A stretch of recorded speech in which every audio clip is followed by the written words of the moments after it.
Welcome to SicEm365 Radio. It's exciting anytime we get to be out in front of our fans. We have awesome fans here at Baylor. And, you know, it stinks that we're not able to play in front of all of them. You know, we wish we could.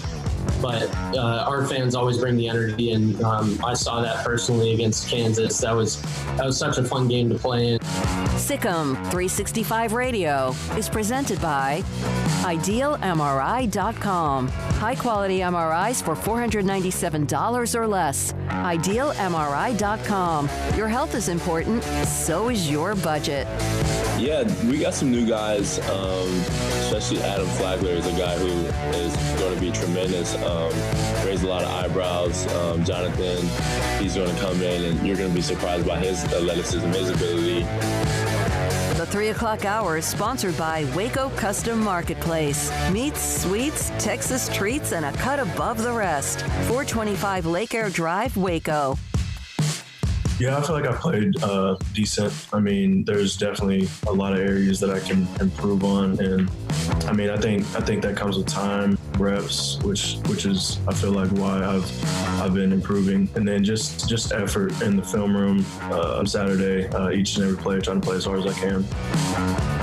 Yeah, I feel like I played decent. I mean, there's definitely a lot of areas that I can improve on, and I mean, I think that comes with time, reps, which is I feel like why I've been improving, and then just effort in the film room on Saturday, each and every play, trying to play as hard as I can.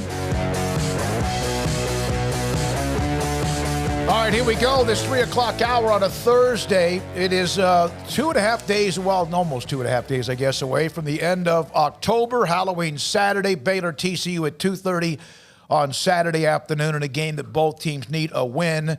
And we're going to get into football. Craig wrote a column today about some of the drama now in the rearview mirror. You heard from Dylan Doyle and Terrell Bernard yesterday about how they are moving on and how they handled the story on Sunday evening as well. But we want to start with the Baylor women's basketball note that came down yesterday evening that really almost like took my breath away initially, that Moon Ursin and Dee Dee Richards had a collision during practice. And the news is Dee Dee was released. Moon Ursin suffered a concussion, and that Dee Dee Richards, I have been told, is, you know, she's on campus, she's back on campus, but she's having to have some assistance in walking. And it is something that it's not, it's kind of hard to, I don't know how to explain it because I'm not a doctor, but what she suffered was, you know, initially frightening. And obviously, Kim Mulkey's not going to be available for comment until apparently Monday. But just kind of doing some due diligence is that Dee Dee, it's not like she's paralyzed or anything like that. Don't get me wrong, which was the first thing I thought about, because you're talking about a spinal injury, and then they discussed it in length. But she is having some assistance walking. She's having to kind of go back to the fundamentals. I've also been told, and a couple of people that understand the spinal cord injuries or things that could happen, is that she could wake up tomorrow and everything is completely fine. And then again, this could take a couple of months. So thoughts and prayers to Dee Dee Richards, and not to forget Moon Ursin. Can you imagine if you want to run into somebody in a collision in women's basketball? That's one of the ones you don't want to do that with, because she's built like this, you know, thick and strong and good and athletic. But just our thoughts and prayers to Dee Dee Richards and Moon Ursin in the women's basketball program. Yeah, I can't wait till she gets to come back and play. That's good. She's always an exciting player anyway. But you know, that's really scary, especially when you when you can't do something that you've always done, even if it's temporary. That moment right after had to be terrifying for her. Oh yeah, I mean for everybody. And then so that's kind of the latest on Dee Dee Richards. And you know, the first thing, you can be selfish when you know, because of the basketball part of it. Dee Dee Richards has a future well past basketball. In the last time that the women's basketball team spoke, Dee Dee was asked about her future in the WNBA, because she's going to play a lot of point guard this year, especially early and maybe throughout the year. That's irrelevant. It's about her living a normal life, because she has a chance, Craig, to be incredibly successful as whatever she decides to do in life, because of who she is and what she represents. Yeah, and that's still all on the table. Yep. I mean, it's fine. I mean, it's scary, but it's fine. And I'm glad that the two of them, both Moon and Dee Dee, are okay. for the most part. It was definitely scary to read the report that came down. You start seeing, spinal issues and things like that being mentioned. That's always frightening. And we see collisions all the time. And in basketball with no pads on and running full speed and maybe not having your eyes in front of you, just bang like that, you can see where that could create some problems and be pretty painful and cause some injuries. And so it has in this case. That's unfortunate. I mean, what a year. What a year. It's just like another thing. Yeah, 2020, the middle finger, right? I will say this, though, if you want to look at it on the bright side, if you want to know how championship teams practice, that you're going so hard that can happen in practice. Like that's how they practice. And, it's scary because it can happen at any time. But, again, middle finger to 2020. So that's the latest on Dee Dee Richards, Moon Urson. Kim will speak on Monday. That's a long time from now, and it's a long time from when all this went down, but she'll be available on Monday. I did have somebody that said that they had gone back and forth a couple of times with her with some text messages, and it wasn't something that she alluded to during that time. Also, the Baylor men's, you said this, Craig and Paul, that the preseason poll, yesterday was the preseason team with Jared Butler, the preseason player of the year. The preseason poll came out, and Baylor received 7 of 10 first-place votes. Kansas second with 73 votes. Baylor was 79. West Virginia, somewhat a distant third. And then Texas, Texas Tech, Oklahoma, Oklahoma State, Iowa State, TCU, and Kansas State. Not a surprise here. They got 7 of 9 first-place votes. You can't vote for your own team. So the most they could have gotten was 9. But, that's just the same thing is what you're saying. But just there's that one little clarification because when you look at who else got receiving votes for first place, it was Kansas, and they got 3 of them. So the 2 guys who didn't vote for Baylor, whoever that was, voted for Kansas. Kansas obviously voted for Baylor, and then Scott Drew voted for Kansas. That's what you can divulge from that is if you can't vote for yourself, then Scott Drew clearly had to vote for Kansas, and Kansas clearly had to vote for Baylor. So they're the 2 favorites. West Virginia will be an interesting team.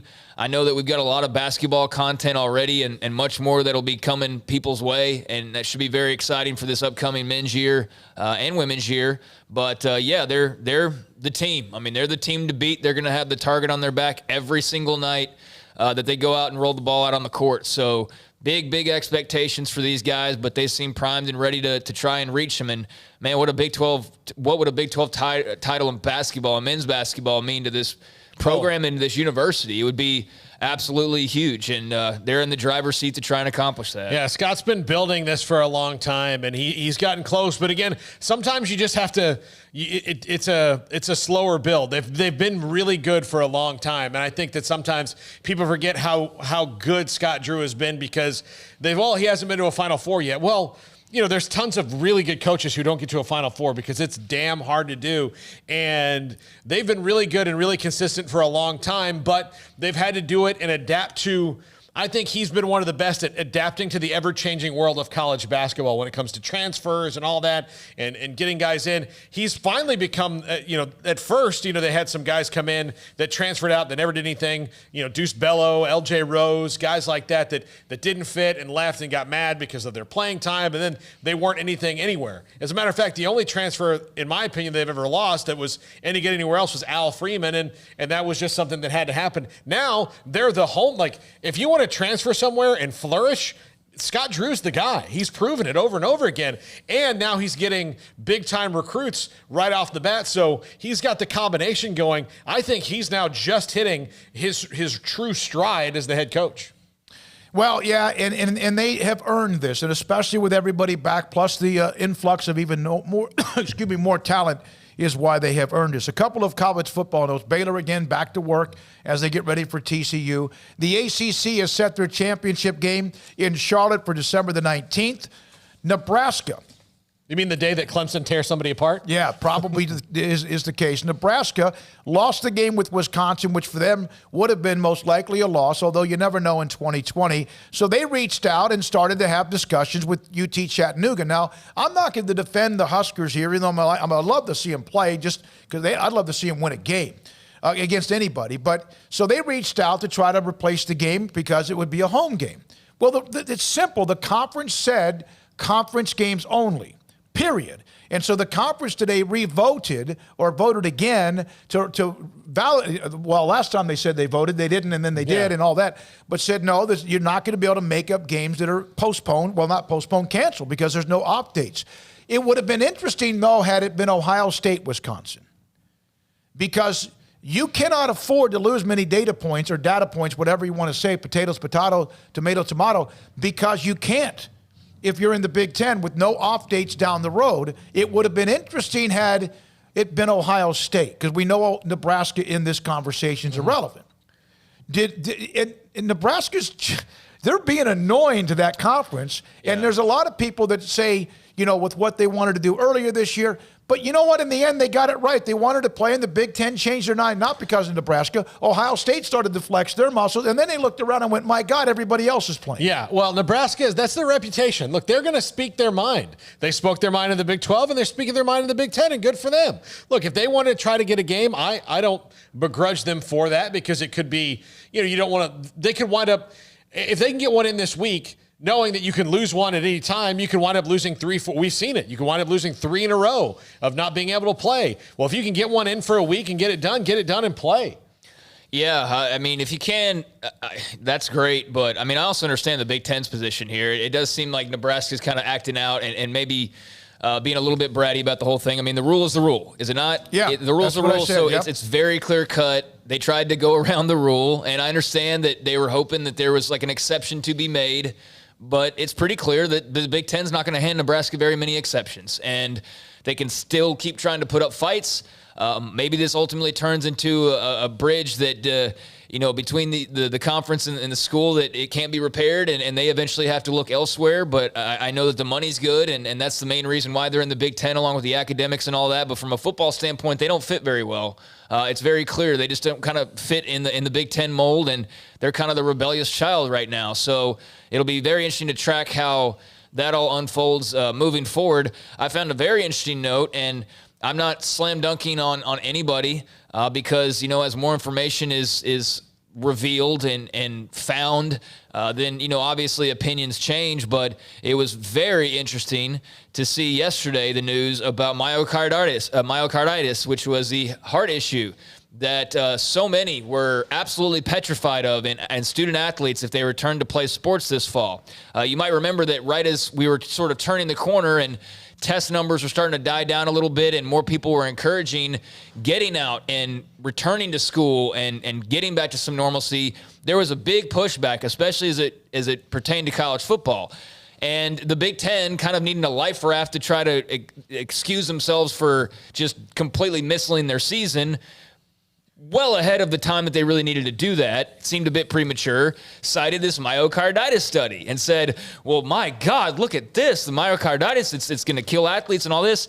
Myocarditis is basically non-existent now. Less than like 1% of athletes, so much so that yesterday doctors actually came out and said that it shouldn't even be a requirement to even be testing for it at this point. So that's something, of course, we learn. Initially, when you hear that news, okay, I understand the Big Ten being cautious, but it also goes to show you that just simply shutting down and shivering and quitting is also not the way. Well, wait a minute. We also had a doctor who came on and explained that to us, and Dr. Ackerman, who was phenomenal, that went throughout the country after his explanation. Eventually, he was on every talk show across America after he came on with us from the Mayo Clinic. Yeah, and Eduardo Rodriguez from the Red Sox was the pitcher who has myocarditis, and he did suffer from COVID-19, but he also had a pre-existing heart condition that the Red Sox knew about. Mm-hmm. And so when all that test came out, it was, well, okay, he's got myocarditis, and it was, well, maybe we need to look for this in athletes, which is a nice thought. Like, you should look for things, but now that the research has been done by people like Dr. Ackerman and many other people, well, let's move on. Let's trust the research. All right, one other college note that's kind of sent some reverberation around college football, especially in the South, but even in the Big Ten and other places like Clemson, Alabama, Ohio State, is that five-star South Lake Carroll quarterback Quinn Ewers had the number one rated player in the class of 2022 who decided and made a commitment to Texas back in August, put up a note and mentioned that he is now reopening up his recruiting. And Ohio State was very involved. And, of course, Alabama, Clemson, Oklahoma were also those involved. So that's interesting. And if you look at some of the timelines of those who covered Texas, it became a story. In fact, people wrote about it, about how this is not a good look at all for Tom Herman. And I mean, it is something that kind of maybe is part of, again, that dam that even with the win against Baylor still has some cracks in it. Mac Brown got fired because recruiting fell off. That's ultimately why he got fired. That is the last straw. And a program like Texas expects to be a top 10 recruiting class every year. They're like 17th right now. I think looking at the composite rankings or the team rankings, they're top 20, but they're typically top 5. At worst, they're top 10. They're definitely, though, not normally 16, 17 in that area. And I can only, and this is not a departure that impacts the class that's currently ranked, but their current one is falling into the low teens. And this next one, the 2022 class, I mean, this is the number 1 player in the country. This is Vince Young. This is any other past number 1 players in the country, but at the quarterback spot. So this is a monstrous story for the University of Texas football program. This is shockwave news that came out last night. And this might not be the final straw for Tom Herman, but it's going to be one of the final couple straws if it does turn out that his drink gets poured out after this season, because this will be like the last thing they start tolerating is losing the guy who's supposed to come in and win you multiple national championships. They don't have many decommitments. They have some. They have lately. They have, and you're right, and they had this one as well. Remember the quarterback out of LSU that was supposed to be the next great dual-threat quarterback that kind of just fell apart, ended up committing and then decommitting, and it was a big deal. I think I can't remember his name, but he didn't end up doing much in his career anywhere. La Vega last night got back on track against Alvarado, 51-0. If they had to play that Wednesday night game tonight, Temple and Harker Heights will play in what is the wacky 12-6A. Outside of what it appears to be Temple and Shoemaker, everything else, who knows? Yeah, that game is in 2 weeks, Temple and Shoemaker. So yeah, and it's setting up to be a slobber knocker. I had a conversation with a couple of coaches in 12-6A, and they're like, they have no other idea. They have no idea what. Like, I know Belton plays Bryan. It's just, we know, and Ellison's a team that seemed like when you look at them, how are they not playing better? They're 1-4, and so they got the Todd Wright and that program. They need to win. They play Killeen as well. So the Heights and Temple tonight, and we had Scott Stewart from Temple. He'll be on with us in a little bit. Now, a couple of other notes. The Baylor soccer team plays at Texas.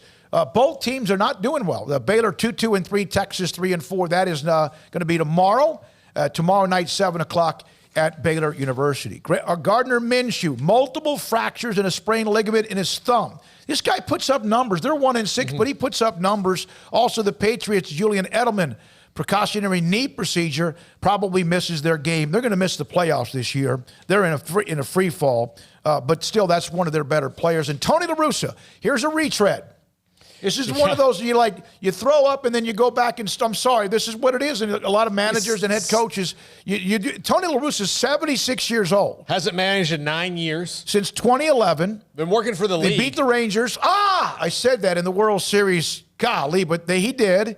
And, I'm not saying he's lost anything, but there's got to be some other options here. But that's what the White Sox. He used to play for Chicago, didn't he? You know what's He managed there. He managed there in 1979. Was the first year he was ever a manager, and it was 41 years ago. I'm sure he's. Think about what you just said. Yeah, that's the year before I was born. I'm sure he's going to be a fine, manager when it comes out of X and O's, but he's not going to. Maybe the White Sox saw Kevin Cash, Captain Analytics, crash and burn and said, well, we're going to go to a guy who's not going to do that. But Tony La Russa, if you'll remember, I'm sure everybody who watched that World Series or any World Series he's been in is Mr. Lefty-righty, lefty-lefty.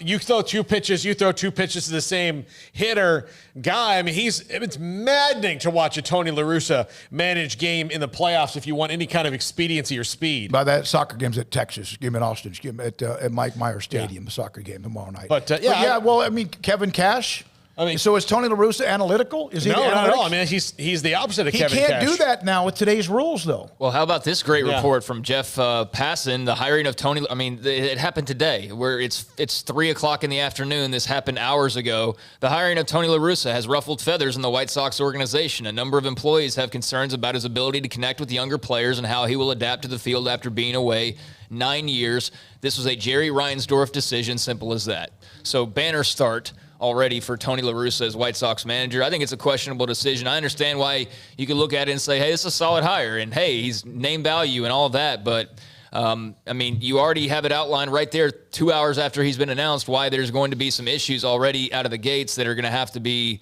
either cleaned up or organized or just figured out. 3:19 is the time. We're going to open the phone lines up to you. The text line's already going, thanks to TJ. Why the hell has Ron Washington not gotten a job? I miss Washington, Texas. Daniel, the Big Ten and Pac-12 are a quadruple doink of the NCAA. Mike, I haven't been sent anything. Well, I'm okay. That's to me from asking him. And then T-Rex, again, Baylor soccer's playing at Texas. I'll be there. God help the city of Austin. Jennifer Smoke at 3:45, Max Olson at 4. He wrote a great story about Vaughn, the kid from Kansas State who played at Cedar Ridge down in the area near Austin. Also today, Mickey Spagnola, 4:30. 4:45, we'll hear from both Temple, Midway coaches, Jeff Hume. They need a win. Temple and Scott Stewart, they play tonight. And then at 5 o'clock, we'll have our high school football pick'em. And Sam Bradshaw, S11, breaks down the game between Baylor and TCU as well. All right? Jack and Armstrong, thanks, guys, for being here. We've got a new monitor in front of the producer's set. This is an amazing setup, and we appreciate you who's a part of it, the sponsors that let this happen. That's great to have, to see the monitor as well, because sometimes we're just like, we know it's good. I went behind the set yesterday, took some pictures. They need to put those up because of what Jack and also Drake and what Armstrong and even CJ have been doing. This, 254-339-1122. This is SicEm 365 Radio. Pickup Outfitters. Pickup Outfitters helps your truck be protected when you have whatever you want in the bed that needs to be protected from the elements. For example, whether it's the wind or cold or heat or rain or things that just kind of, the debris on the side of the road or debris on the highway or debris in the wherever you might be driving. And so they have pickup bed lid covers, retractable. Bed covers, retractable, hard folding, one-piece lids, hard and soft roll-up, and as well as even they have the removable. So you can put them on when you need it, the bed, to protect whatever, the cover of your bed, whatever you might do, and you can take it off. It's not that difficult to do. And when you put it inside underneath that bed cover and also you lock the trunk or you lock the back, it's no one's getting to it.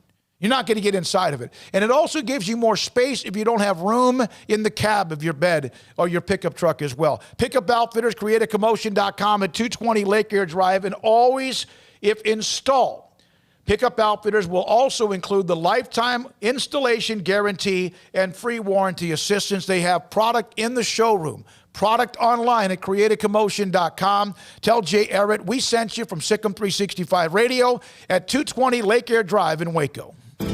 How can we help you? That's a question we ask every day at American Bank. Hi, I'm President and CEO Dana Hassel. Our commitment to our customers is what drives us. It's why we've invested in new branch buildings and technology like ITMs that let you speak to a teller face-to-face from your car. It's why we work with local businesses, helping Waco grow and thrive. And it's why decisions about your accounts and loans are made here in Waco by people who know you. How can we help you? Find out at American Bank, member FDIC. Ideal MRI is a small family business right here in Central Texas. We're open to support you while lowering the cost of healthcare bills. When you need an MRI, ask your doctor for an Ideal MRI. Visit us at idealmri.com or call us at 833-IDEAL-MRI. Did you know that 1 out of every 4 men have symptomatic low levels of testosterone and don't even know it? And if you think you're too young to worry about it, guess again. Low T levels can make you feel tired and grumpy, cause weight gain, and wreak havoc on your sexual desire and performance. Petty Clinic Low T can set up same-day blood screening and results, so if you're tired of being tired, I challenge you to man up and Google search Low T Waco or go online pettycliniclowt.com. It's a private clinic with an atmosphere catering to men. Affordable, only $150 a month, includes lab work, office consultation, testosterone injections, follow-up visits compared to $395 a month in Dallas or Austin, and you don't have to fight the traffic. Petty Clinic Low T is board-certified physician consultations, will provide the best form of brand-strength testosterone available. Contact Petty Clinic Low T today, just off Highway 84 and Old Hewitt Drive in Woodway. Petty Clinic Low T, helping men become the high-performance men they deserve to be. PettyClinicLowT.com or Google search Low T Waco. Texas board-certified personal injury trial lawyer and Baylor alum David Willis and Baylor alum Parker Willis are ready to help if you or a loved one has been wrongfully injured in an auto accident, SUV rollover, industrial accident, 18-wheeler crash, or were seriously injured by a defective product or recalled drug. Call them for a confidential and free case consultation at 1-800-GOT-HURT or visit them at texastriallawyer.com, principal office in Houston, Texas. Have you tried a do-it-yourself program to lose weight? You may not know that in a typical do-it-yourself program, a quarter of the weight you lose is due to muscle breakdown and loss. With COVID harming obese and overweight patients, being at ideal body weight is more important now than ever. Over 30 physicians in Central Texas, tired of seeing patients fail at losing weight themselves, opened MuscleWise Nutrition. This is a coach-managed weight loss program that targets fat and spares muscle. The 4 MuscleWise locations have taken off over 19,000 pounds from Texas dieters in the last few years. The combination of coaching and weekly body composition analysis to target the fat loss are the keys to success. The coaches teach you how to eat and live a healthy lifestyle. Email SicEm365 at musclewisenutrition.com today, and the coaches will contact you about their free educational seminars. Do not wait. Email today and start MuscleWise at SicEm365 at musclewisenutrition.com.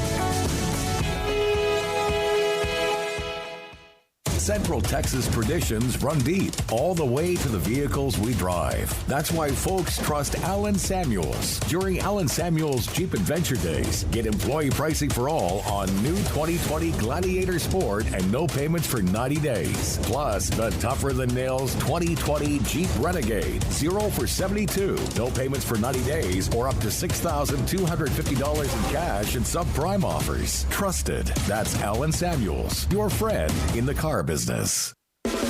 This is SicEm365 Radio. Text us at 254-339-1122. The SicEm365 Radio text line is sponsored by Riverbend Liquor and Wine, with the most extensive variety of craft beer in Waco. A hidden gem on Lakeshore Drive and 19th Street.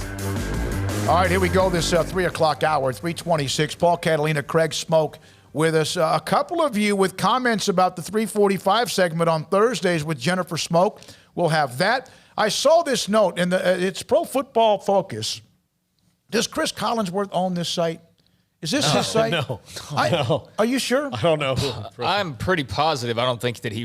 Why did you think Chris Collinsworth owns this site? I wouldn't have just pulled his name out of nowhere, but I always, it doesn't matter. It could be us who own it. I don't know, but they had the highest graded Power 5 linebackers so far. Jeremiah Owusu-Koramoah from Notre Dame. You're right. Does he really? Come on. You got it. Come on. You got it. No, I'm not giving you a high How did I just pull that out of my armpit? Yeah. Seriously, you owe me an apology right now. I didn't know that. Yeah. Okay. I'm not I don't know where I heard that from. I high-fived you. That's okay. That's close enough. All right. So the highest graded Power 5, Armstrong, you guys got a crack at it. Highest graded Power 5 linebackers. Jeremiah Owusu-Koramoah from Notre Dame, 82. Whatever 82 is on a. Okay. I'll tell you, I watched him eat Florida State's lunch. Yeah, I bet.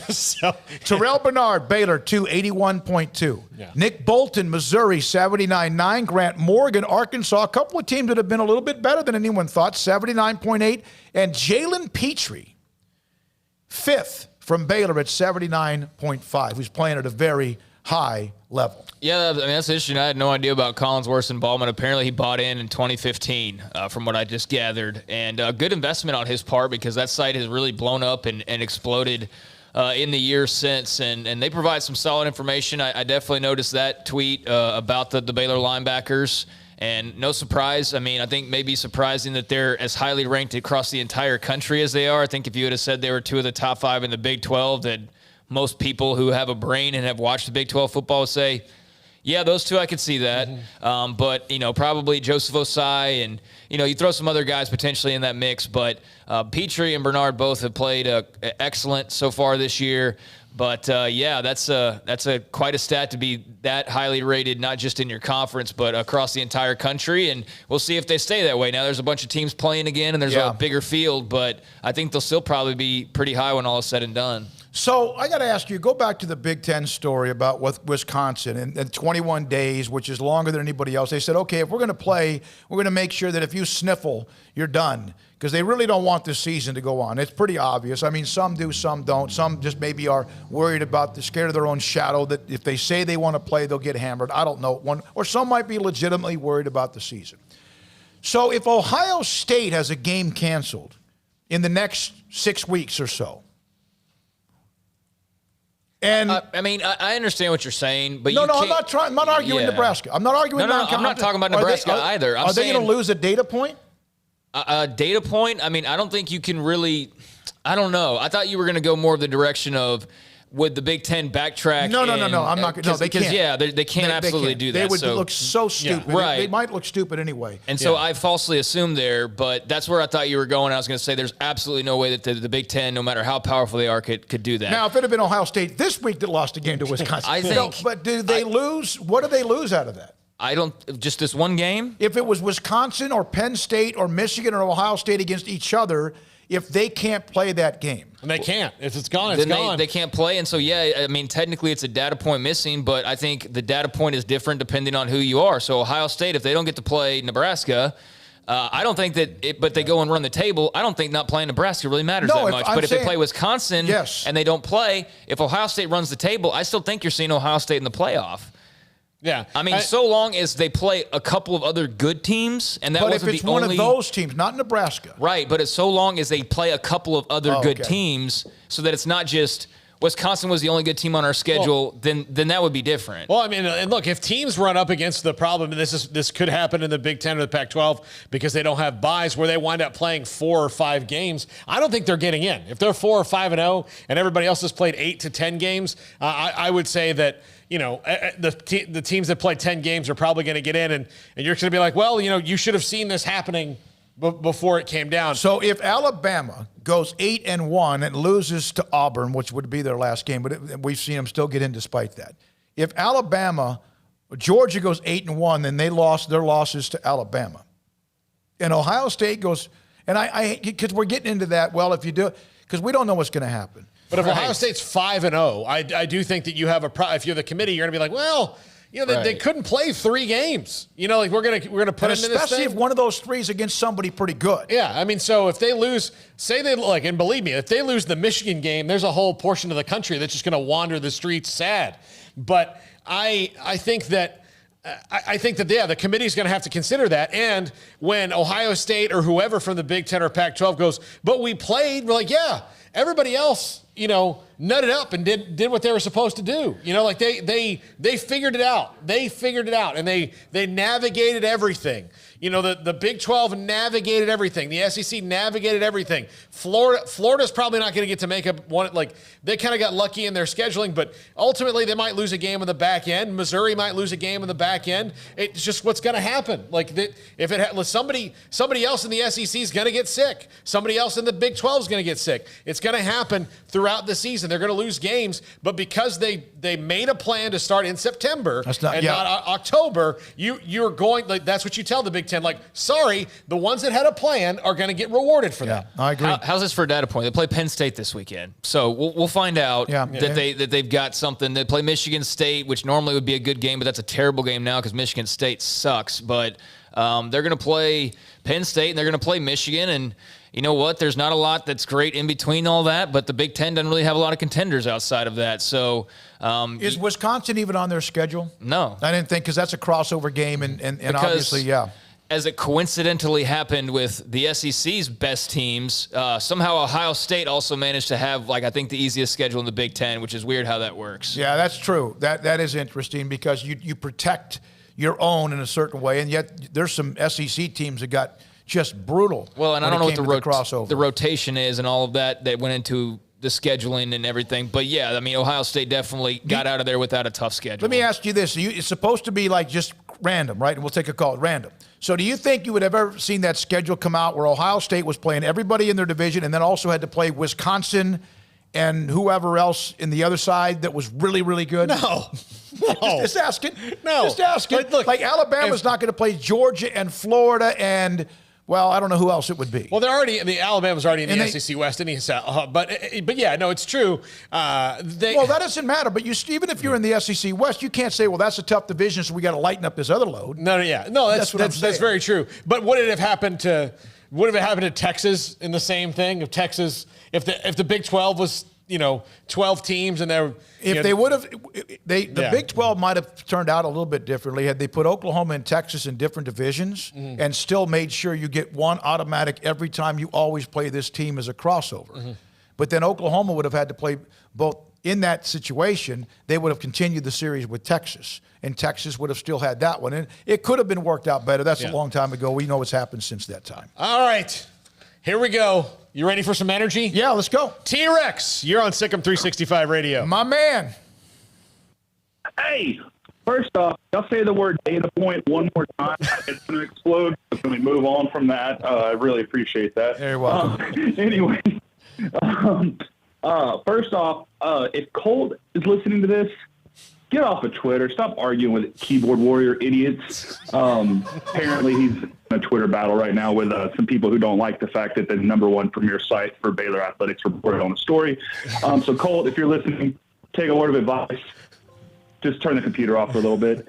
Anyways, I digress once again. I hope all of you are doing good because we got TCU this weekend. It's TCU hate week. I'm ready to rock and roll. I'm actually about to get in the car right now. Volleyball game tonight. I'm going to head down. Then we're going to go to Austin tomorrow. Hit up on the Longhorn, something we couldn't do last week, but that's okay. But Saturday night, Halloween, spookiest. The prophecy will be fulfilled. And in case you haven't already, $13.99 subscription per month. This is an unsponsored endorsement. Go subscribe to SicEm365, and let's beat the hell out of TCU. Great to hear from you, T-Rex. We appreciate you and the Good support. stuff. Appreciate it. That's the man. Good stuff. God, you talk about putting on some miles. That's energy. You talk about miles. He's probably right. Cole probably just needs to log off and without spending too much time on what Colt's dealing with. He's dealing with a handful of people who for some reason are just very angry that we reported on John Lovett and Treston Ebner this past Sunday. Maybe angry that they didn't break the story or never break stories.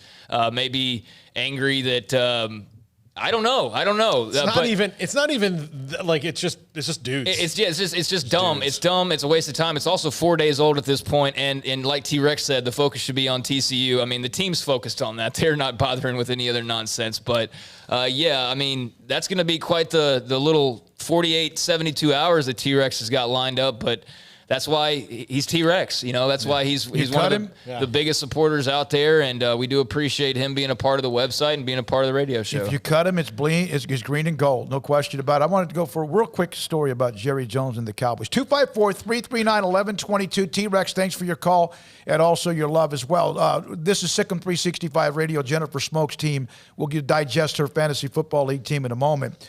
So Jerry Jones, they cut Don Terry Poe, which obviously productivity had everything to do with it. And then, of course, there's a little bit of okay, wait a minute, does this still go back to the fact that Don Terry Poe wanted to kneel in that opening game? Well, I mean, there's at least, although that's been 2 months ago. He's the only Cowboy to ever kneel. Okay, so. But he's one of 7 guys who's been cut or traded in the last 48 hours. I'm just telling you. So Jerry went full double barrel. When you're 30 pounds overweight and you're not doing anything about what's keeping you from performing well on the field, there is no reason to get into the other stuff, which is alluding to that's kind of, I understand your question. I'm deliberately not going to answer it. We have a platform here, but the platform on the football field has a high standard, and he was not up to the standard. He needed to correct that. He did not. I'm going to leave it at that. Now think about this. And he also admitted, hey, we made some mistakes in free agency.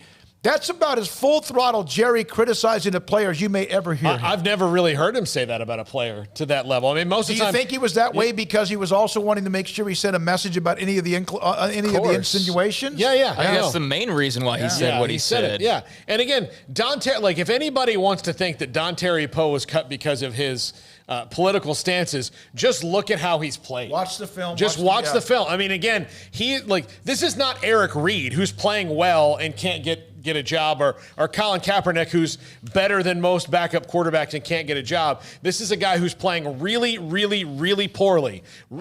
Probably the worst at his position in the league. And on the defense, that is the worst defense since 1961. Kennedy was alive the last time there was a defense this bad. I mean, there weren't computers. There were still some people on the phone that called and say, Beechwood 427. That's how people made phone calls when this defense was this bad. How do you know? You weren't around. I was too. I'm looking at Don Terry Poe ended up, before he was released, with 7 tackles. Now, sometimes defensive tackles don't make a lot of tackles. He had 7 tackles, 3 solo, and 4 assists. He didn't have a sack. He didn't have a quarterback pressure. He didn't have through 7 games in which he's playing the majority of the snaps at nose tackle, he did not hit the quarterback. He did not hit the quarterback once. They didn't play the Ravens all those games, and not like Lamar Jackson's back there. They played Russell Wilson once, and he's sometimes he'll run into you. Yeah, because he's But he didn't hit the quarterback once. Don Terry Poe was a bust. So Everson Griffin, not a fit. And now he had 2.5 sacks, and in the defense that they were playing a year ago with Rod Marinelli, probably been a great fit. But guess what? They're not playing that defense anymore. Darryl Worley got scored on more than Madonna in the 90s. Okay, I mean, so again, you gotta. That was even more personal than Don Terry Poe's weight. Yeah. So, what's happened to us? Well, you're right. You're right. I was just going to say, I never even would have had the anthem cross my mind. Now, granted, I'm just a white guy, so I'm not, kind of in the wheelhouse of people that are probably paying closer attention to certain things than I am, right? Or at least that I've tried to pay more attention to. But the national anthem thing never even crossed my mind. It never crosses my mind if you would have said something about Don Terry Poe last week. It does not matter to me personally. I know it matters to Jerry to some extent, but anybody thinking that Don Terry Poe getting cut was because of his anthem stance does not watch the Cowboys, does not watch a lot of football, and is just looking to try to start something, which is basically a lot of people on social media these days. And I see one of the culprits that really got this little racist angle charged up was somebody who uses that angle pretty much in every single thing that he does or writes about. So I think you got to take into account where certain stuff's coming from, because we take something that's really a throwaway nonsense story, and we do bring more attention to it. But Jerry brought more attention to it with his comments, and I'm glad that he made those comments, because that's ridiculous to think that Don Terry Poe is a result of his anthem stance. I understand why there's questions about Jerry. He never has come out just straight away and said everything that's on his mind, nor does he have to. But I mean, to try and make that stretch or that leap for the reason behind Don Terry Poe's cut, I think is ridiculous. It was a long, long time ago. Don Terry Poe it just hadn't worked out, along with a lot of other players as well. When we come back, 3:42, we'll have Max Olson today at 4. He wrote a great story about, what's Vaughn's first name? Deuce Vaughn from Kansas State, who tore up Oklahoma, and he's been doing it ever since. It wasn't just a one-game deal. Also today, we'll have Mickey Spagnola at 4:30.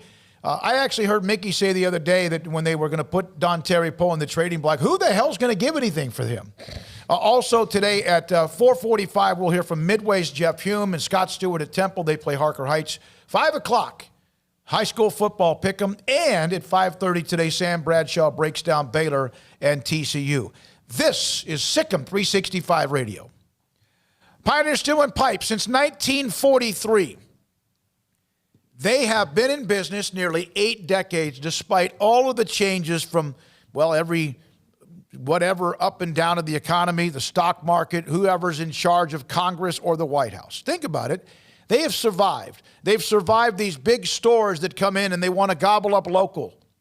And they're better than ever before and deeper and stronger than ever before. And it's not only because two things that are fundamentally huge for them, which is great product and incredible customer service. It's because they have great product, great customer service, and they're good at what they do. They understand what you need as somebody that works and needs heavy-duty material. They'll help you with any project you need, the design as well. Also help you with reliable contractors to make sure you get somebody that's going to do the job that they've known, who's done the job right and fairly and with the right budget for many, many years. Large pipe inventory, giving you options on building a nice fence or an entryway. Several cost-effective options as well, including a large inventory of the #1 quality used pipe. Metal buildings and components, my gosh, they do this. They might as well have opened up the business from the start. Metal roofing, structural pipe, sizes of pipe, length or widths of the pipe. They do that as well. And 77 years of getting bigger, better, faster, and stronger. Open on Saturday mornings if you need to go see them 8 until noon. Open in both Waco and Bryan throughout the week. And online, pioneerboys.com.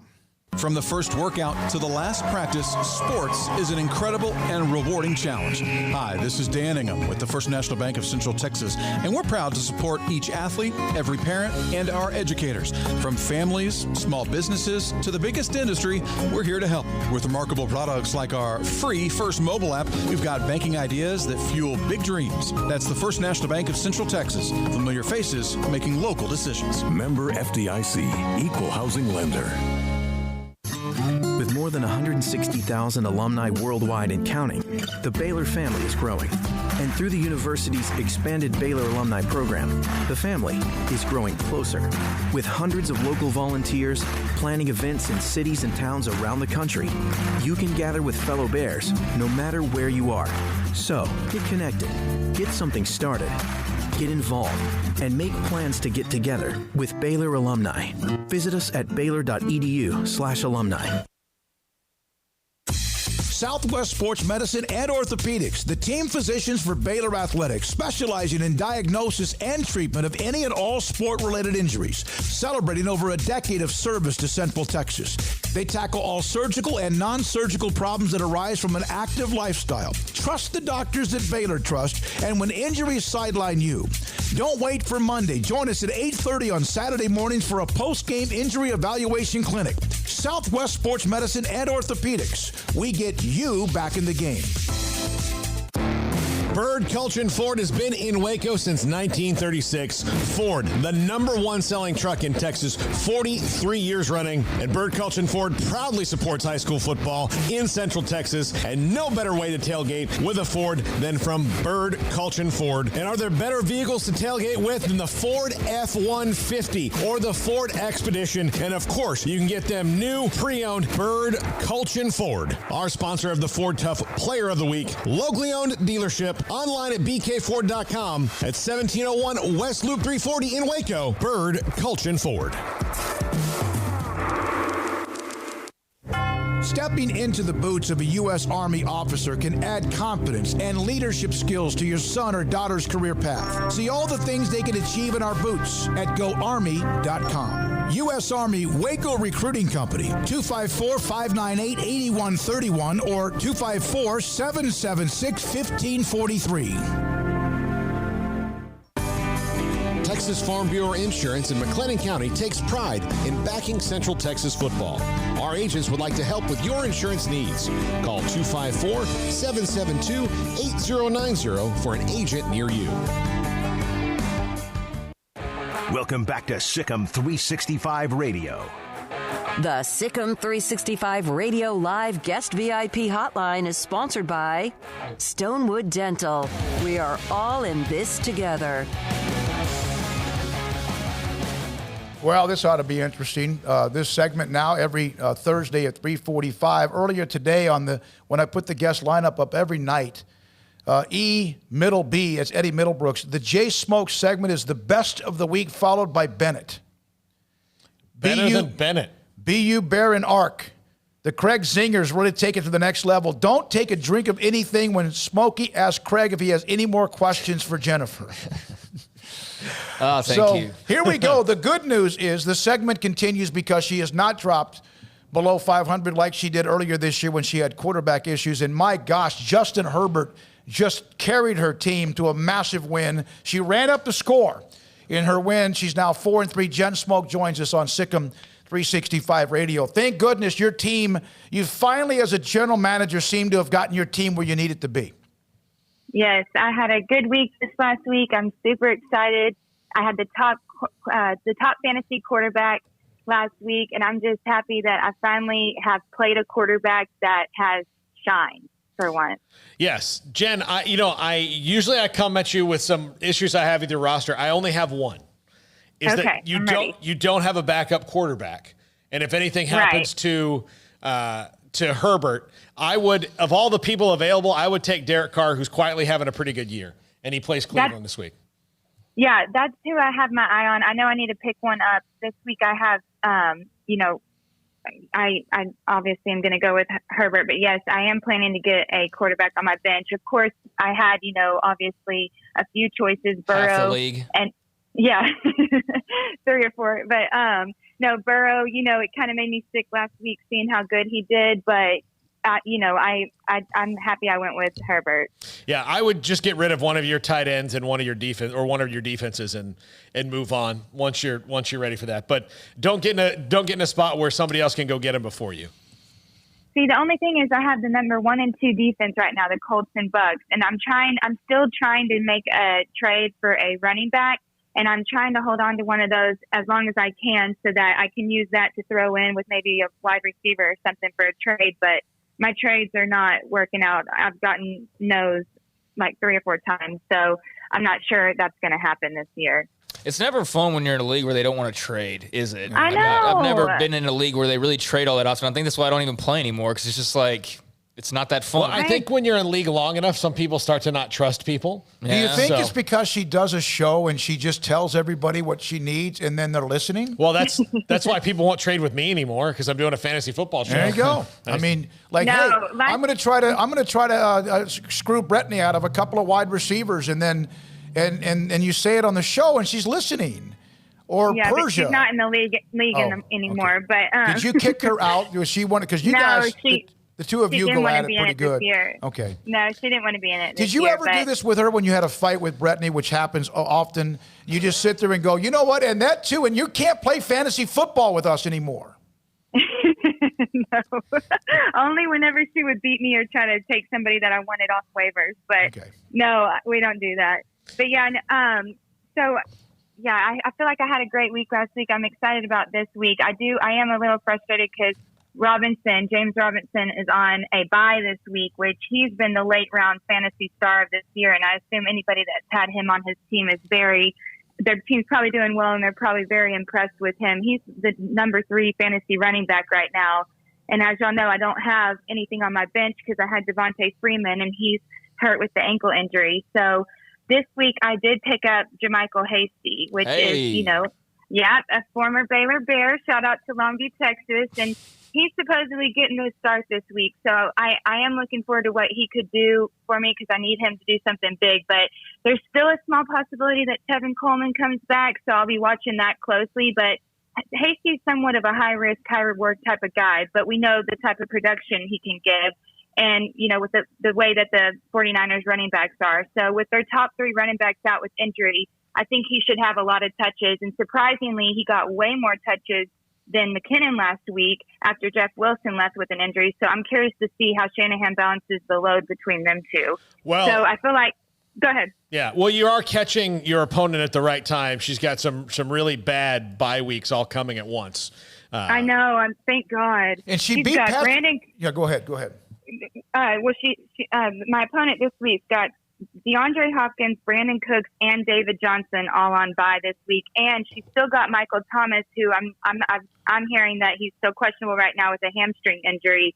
But yeah, thankfully she's got some people on bye, but she still has a great lineup though. I think it's great you beat a team that had Patrick Mahomes and beat him badly. Oh, right? I know. Yes. Well, thankfully, even with the Chiefs scoring 43 points. You know, Mahomes still kind of got shut down by Denver's defense. So that I was thankful about that last week. And you know who else? She had Lockett on her bench last week, who got a 58 points. And if she would have had him in and Cup wouldn't have done anything for me on Monday, then I more than likely could have possibly have lost. Well, Justin Herbert plays that same defense in the same weather this week, Jennifer, which is why I suggest, finding another quarterback. Are you telling her to bench him? No, I mean, just to think about it. I mean, I mean, he's playing well, but who's her backup? She doesn't have one. That's what I'm saying. That's why go get Derek Carr. Her history of taking quarterbacks, this one here was just, thank God. Yeah, Derek Carr plays Cleveland this week. I don't know. He's still got the offensive line issues with some of the guys out with COVID, so it's kind of dicey. But he's got. You can't sit him though when he's that hot, can you? I mean he's playing. Yeah, Herbert. No, you gotta play him. It's a risk against a decent defense in what's going to be some tricky weather. Jennifer, I keep thinking Herbie Hancock from Tommy Boy. Jennifer, I don't have a fantasy football question, but how sad were you when you saw the news about Dede Richards? Oh, I love her. That was seriously, I love watching her, and I love her personality, and I hope that she gets well soon, because I hate that for her. I love her. I've never met her, but I love her. we'll send the message to her. We'll make her feel good. Yeah, it's not. She seems like an awesome person, and I hated to hear that. Yeah. So, who right now is Persia still undefeated? Yes. Why do you sound? That's one of your buddies, right? Aren't you happy for her? Yeah, Dad. But it's just like when it comes to fantasy, you got your friends, and then you got your fantasy.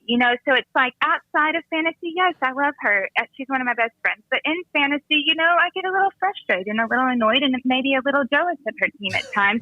But it is what it is. She drafted a great team, and she's killing it this year. But you never know what happens. Last year, she had a really good team too, and ended up losing in the playoffs. So again, you never know what can happen. You know what's really going to piss you off is that she's got Carson Wentz playing this week against the Cowboys. Oh, I know. And he's going to have a great week. I know. It's so annoying because somehow she always gets someone off the bench that just will nail it for her. While I had him on my bench for how long, and he did, or actually starting, and he did what? Nothing. So good luck to her. Yay. So, let me talk about another guy I picked up, Brandon Ayuk. I picked him up this week because I had Deebo Samuel on my bench, and he has a hamstring injury from last week and is expected to be out for a couple of weeks. So Ayuk and Samuel kind of have a similar style of playing, and Ayuk is clearly the number one receiver for the 49ers with Deebo out. So he finished last week with about 6 catches, 115 yards, and he's going against the weak Seattle secondary. But Jamal Adams is returning this week. But I can't sit any of my receivers just because of, everyone I have on my bench. But I do think if somebody has him on their fantasy team, he looks like a wide receiver too for this week. Do you maybe want to consider putting him in for Cooper Kupp? Well, okay. See, Kupp is going up against the Dolphins secondary this week, who actually is looking pretty good. So I feel like, they have one of the top corners in the league with Xavier Howard, another Baylor Bear, by the way. And so I think he'll follow Kupp around this week. And I also feel like the Dolphins love to play a lot of man coverage, but Kupp usually shines in those moments. So I'm thinking he might have several catches, but we'll see. I'm not set on sitting him down on my bench yet, though. But I do have, Fuller's usually one of my top receivers, and he's on bye this week. So this week I'm having to make a decision about Ayuk, Justin Jefferson, or Claypool, which Claypool's going up against the Ravens, so I don't know about that. And Justin Jefferson's going up against Green Bay, which could possibly, be a good game. So I don't know. What do y'all think about those three choices? I would say big game? Justin Jefferson's been really good all year. Okay. So yeah, I'd say I would start Justin Jefferson. Okay, that's who I have in right now, so that's what I'm planning to do. But yeah, I feel like I have some good choices at receiver, so it's helping week to week, especially when people are on bye. So who are your running backs? And then we got to let you go. Who are your running backs for this week? It's going to be Josh Jacobs. Right. He needs a bounce back. He's been kind of stuck in the mud the last couple of weeks. Yeah, and they're playing Cleveland this week. And then I also have JaMychal Hasty. So those are the two that I'm planning to play right now, as of right now. So, yeah, it'll be kind of up in the air, I guess, this week. Okay, Craig, anything else? What segment is this? I haven't been listening. What's going on? Oh, man, you guys. But, all right. Okay, thank you very much. Did you see the picture we used of you when you were at Hubbard Middle School as your profile picture? Dad, I've got a better one I can again. use. Oh, you got a better one? Paul, I'll send you the picture that Good deal. Okay. That's next week. Y'all are gonna have to fill the 3:45 slot on Thursdays. Then I don't know if I need to share this or not, and Daniel needs to know this. Dad, you absolutely do not. If you ever want to talk to me again. This is from D. Carter. Oh my gosh, Smokey! I hope you have several loaded guns nearby to keep the evil boys away from your daughter. That's the first time I have ever seen a picture of her. He doesn't, the boyfriend does. And that's the one from the Hubbard Jaguars or whatever you were called, the Hubbard Huskies or whatever. Huskies, Dad. Yeah. Hubbard Huskies. Okay. Okay. Excuse me. Well, all right. Thanks for the compliment. Jennifer Smoke. All right. Love you guys. Bye. Fantasy football expert. And she put up 150-something points in the win against somebody that had a team that was not very good. She should have a good week this week. All right. Okay, Justin Herbert had a fantastic. He looks like the real deal. He looks like the real deal. He also gives you, he can take off and give you. He had a rushing touchdown. Man, I'm not like, let's start talking about the draft 9 months ahead of time, guy, because I think just what's the point, quite frankly? I mean, it's so far away. But, I mean, there are interesting storylines that are develop and talk-worthy, and certainly that's been the case this year with guys who have opted out. But this class of quarterbacks coming up next year, this upcoming draft with Justin Fields and potentially Trevor Lawrence and the kid from Trey Lance. Yeah, Trey Lance from North Dakota State. That's going to be a lot of fun. But there's some good young QBs, and Herbert's certainly one of them. All right, when we come back, Max Olson covers the Big 12 and college football for The Athletic. Mickey at 4:30. High school football coaches Midway Temple at 4:45. Also in the 5 o'clock hour, our high school pick'em. There are about 8 or 9 games this year that are this weekend that are all tight, like a flip a coin type games. We'll see what happens there. And Sam Bradshaw breaks down the game plan of what Baylor needs or can do against TCU and vice versa. We've got Jack and Armstrong running the mothership. This is SicEm365 Radio. Don Humidor, a couple of different things about them. One, there's 3 things about them. They have CBD products, and one of them is called Vita Dreams. So if you're one of those that struggles at night to go to sleep, you toss and turn, and you just seem like you lay there for minutes upon minutes, if not even sometimes you look up, and it was 11 o'clock, and then it's 1:30. They have Vita Dreams. Ask Carol and Ashley about it, where it allows you to, sleep and go to sleep. And when you go to sleep quicker, then obviously you get more sleep and you feel better when you wake up. Number 2, they have coffee beans of all the various aromas and flavors, all sorts of fresh coffee beans available. And then there is the 48-foot walk-in humidor, loaded with cigars from Macanudo and H. Upman, Arturo Fuente and Rocky Patel, Cohiba. And then, of course, they constantly are looking at the newest values when it comes to cigars that come into the cigar business, including the #1 cigar of the year, the Aging Room Cuatro Nicaragua. Carol and Ashley could help you if you come in and say, hey, this is my favorite cigar. This is the one I like. And they don't have it, which they probably do. But if they don't, they'll find it for you and get it for you. It's Don Humidor. Tell them Smokey sent you in the Townwest Shopping Center off Valley Mills in Waco.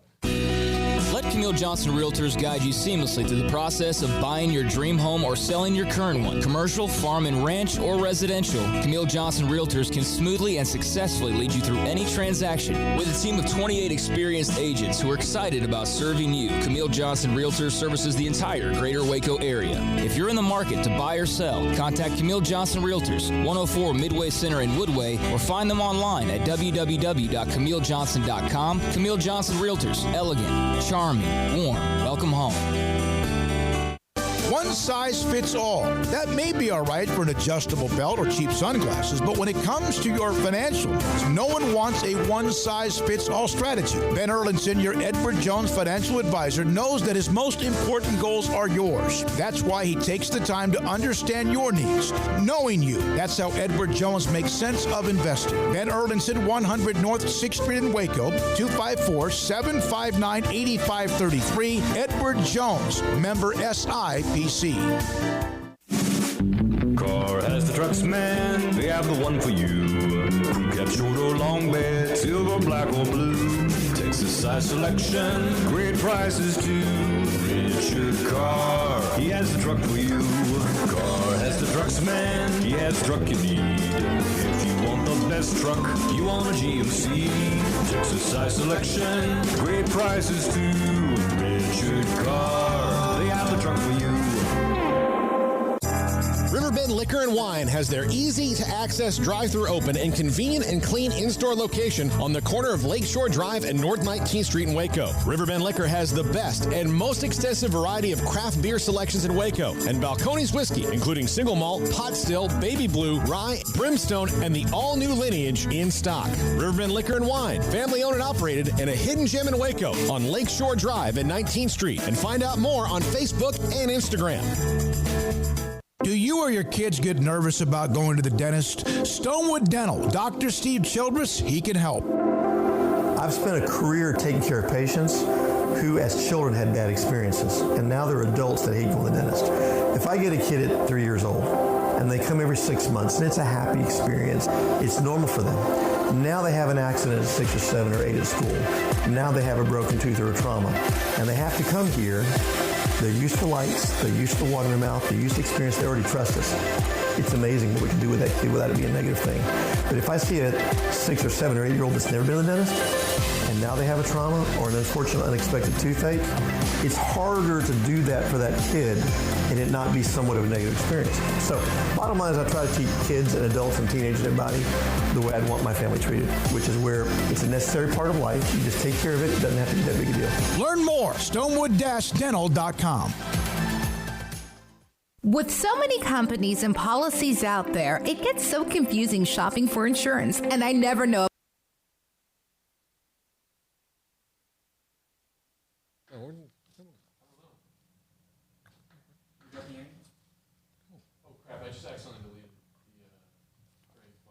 All right, we're back for this 4 o'clock hour on SicEm365 Radio. Max Olson from theathletic.com every single Thursday at 4 o'clock on college football joins us on SicEm365 Radio.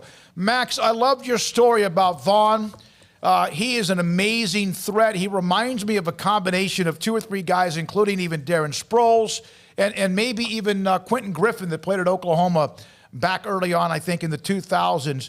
Who does he remind you of that you've seen also before in college football? Yeah, Griffin's that's a great comparison. I appreciate you mentioning that story we did on Deuce Vaughn yesterday on The Athletic. You know, certainly the response from folks down in Texas who got to watch him play at Cedar Ridge has been awesome to see. I mean, everybody loves that kid. The coaches, the players that have played with him, the folks at K-State. You know, that kid grew up, watching Barry Sanders and wanted to play like him, but there's definitely some Sproles. There's definitely some Quentin Griffin. The moves that he can make in the open field and stuff goes back to, a kid that likes to play soccer when he was a kid and stuff too. And you kind of see that. So it's a really unique kind of ability. And then, also just really, really good at catching the ball. That's the thing the K-State staff was so impressed by. And we've seen, him put up more than 300 receiving yards in his first 5 college games. So just a real weapon that has played a huge role in their success this year.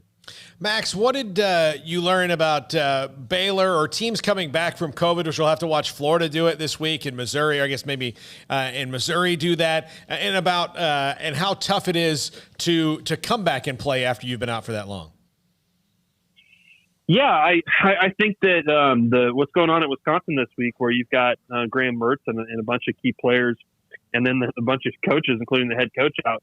The Big Ten deciding to hold people out for 21 days has just, I don't know, it piqued some curiosity on my end, because from the moment they announced that never really made sense to me. That seemed like a more, safe thing to do, but maybe a more extreme policy than all the other conferences are following. And, part of that is that that conference wants to put, people through all of the, all of the cardiac stuff, all that kind of testing. But, the Big 12 is doing that and still getting players back in 10 days. They're just starting it a little bit sooner. So, I thought, asked Dave Aranda and other coaches about that this week, of just, how they go about it. I think we probably underrate when you hear, okay, someone tested positive, whether they have symptoms or not, I should say more specifically the ones that do have symptoms, we kind of have a tendency to assume, okay, well, they'll be back in 10 days. But, I mean, you got to remember for some folks who have a little bit more serious symptoms, I mean, it's going to take you a few weeks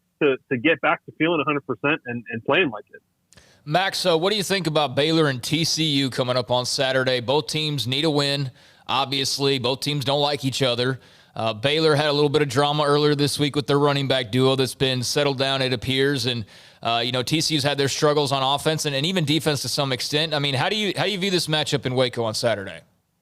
Yeah, I'm honestly, I'm pretty surprised that it's going the way it is for TCU. I kind of found it hard to believe that they would have, 3 straight, kind of disappointing, mediocre seasons. But that's the direction they're heading in here. And if TCU doesn't win this week, then it's hard to see them finishing with a winning record just with what they've got left on the schedule here. So I think you're going to see desperation from TCU. You remember this a couple of years ago when they came to Waco and didn't have a very good team, had Grayson Yulstein, and they still figured out a way to win. So, I kind of think you toss records out a little bit on that. And just with this rivalry, just like the game you saw last year when Baylor was clearly the better team all season, but it was still just such a grind of a game that went so long.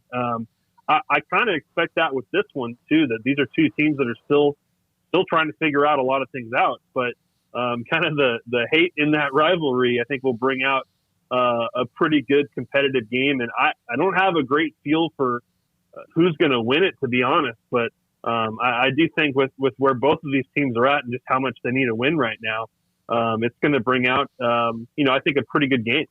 2 years ago, in not quite as similar a situation, TCU came into Waco with a quarterback situation that was not good.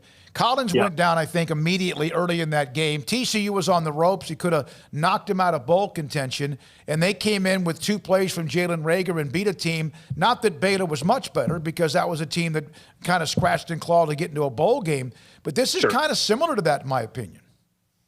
Yeah, I think that's fair. And I think, it would be kind of funny if TCU, if they're 2, Big 12 wins this year ended up being Texas and Baylor, because those are always the games that matter the most to their fans and Gary Patterson in some ways. So that this is I'm not going to say they're Super Bowl, but this is always a big deal to them. And last year when they didn't have a good team, they still showed up for that game, and it was a real defensive struggle until it went to overtime. I think you're right. The game 2 years ago probably is a good reminder that you shouldn't take TCU lightly. And I think the way they played against Texas when things are clicking for them showed you that they can be a pretty competitive team in this conference. But man, offensively, they are 14 points in back-to-back weeks here. It's tough to watch. Max, we were discussing this earlier. So Nebraska, and Wisconsin is canceled. And you mentioned the 21 days. How much do you think that will hurt the teams like Wisconsin that could have been now that they won't have a game at a data point? Now, granted, they would have probably beat Nebraska either way. But if Ohio State loses a big game, or not loses a big game, but gets a big game canceled, or Michigan or any of the teams that are college football playoff contenders, how do you think the committee looks at that at the end of the season? Yeah, it's a timely question, because this morning the Big Ten got together and had a meeting and figured out, okay, are we going to let teams fill these weekends that open up on their schedules with non-conference games? Nebraska was trying to rush a game against Chattanooga onto their schedule, and their case wasn't just, hey, we're mad that we lost this Wisconsin game and we really want to play. Their case was, look, there's going to be more of this season. The Big Ten doesn't have a policy for this stuff. And, for Ohio State and Michigan and other teams that lose a game because the opponent has an outbreak, they were arguing this is probably going to, matter for Ohio State and other teams that are trying to get into the playoff and have a compelling resume and all that. And the Big Ten decided, no, we can't allow that. And I think in this case, I kind of get that, because, it's Thursday. It's tough to line up a game. It's tough to know that FCS team has been doing the right amount of testing all week. If Nebraska has an outbreak next week because they rushed into a game with Chattanooga, then that screws up the schedule for a bunch of Big Ten teams, because of that 21-day effect. And so it's you got to kind of praise the Big 12 and the other leagues that realize, hey, in sticking with this, you have to have scheduling flexibility, because otherwise this is what it looks like for the Big Ten. Texas got the win that they kind of desperately needed last weekend versus Baylor. I mean, they looked okay, quite frankly. It didn't look like real great or anything. Now they've got number 6 Oklahoma State in Stillwater, Max, and a two-parter for you. One, what do you think about the news regarding Quinn Ewers, the number 1 prospect in the country for 2022, decommitting from Texas last night, and what ramifications that has? And what do you think of the game this weekend, Horns and Stillwater versus the number 6 Cowboys? Yeah, I think the Quinn Ewers decommitment definitely does not send a great message. Just about, I think there's been a few of these now over the last few months of some sort of big time targets for them. Committing to other places. It looks like Quinn Ewers is going to, potentially commit to Ohio State here pretty soon, which would be a pretty stunning flip if that happens. I think that, a guy like that, the number 1 recruit in the country for 2022, you look at him as the bell cow that can help you build, a top 5, top 3 kind of class in that next cycle. And, without him, you can replace him. There's, Cade Klubnik and other good players in that 2022 class, but still it's more kind of symbolic of, hey, there's really not a ton of excitement right now among recruits about where Texas is going, and they need to see Texas winning and winning big. And I think that kind of dovetails with this weekend. I think this Oklahoma State game is kind of a crossroads kind of game for Texas, because there are a couple winnable games here in the next few weeks, but they need to get on a roll here. They need to find a way to win this game. And if they do, I think that can generate some momentum. Otherwise, things kind of, going off the tracks a little bit in terms of you're just not going to have a chance to make this the kind of season you thought it could be. Well, they still haven't played Iowa State and Kansas State. That's for sure. And you got to finish with those two at the end of November, right? Exactly. I mean, you got to go down to Manhattan in December. I mean, nobody wants to do that. Nobody, no, exactly. And the other thing is they beat Oklahoma State. It now brings at least the top of the standings back a week or back a game, and allows maybe some others who are not right now looking like they could be a part of it. They could help a lot of people if they were to win in Stillwater. Not that a lot of people I think you're right about that. Yeah, I think you're right about that. If Oklahoma State has a loss, obviously the folks still have some tough games ahead here, including Oklahoma. That would pull definitely a few more teams into range here on the Big 12 race. And I'm not saying Texas is going to win. I think Oklahoma State will take care of business, because I just think the experience and the confidence they're playing with is just really different than what Texas is showing lately. But yeah, I still think this Big 12 race is going to come down to, there's going to be upsets, and there's going to be, it's going to come down to some tiebreakers and stuff like that. So, each of these kind of big time games matters a great deal in terms of those final standings in December. I want chaos. So if Tom Herman does lose, though, then that volume gets turned back up again. So is it going to be lose, we're mad, win, okay, it's quiet, or is there a line that he'll eventually cross that he won't be able to come back from? Well, it's a great question. They haven't been blown out this year. The way that they rallied back against Oklahoma, I think probably helped a little bit, as much as Texas fans were frustrated by that one.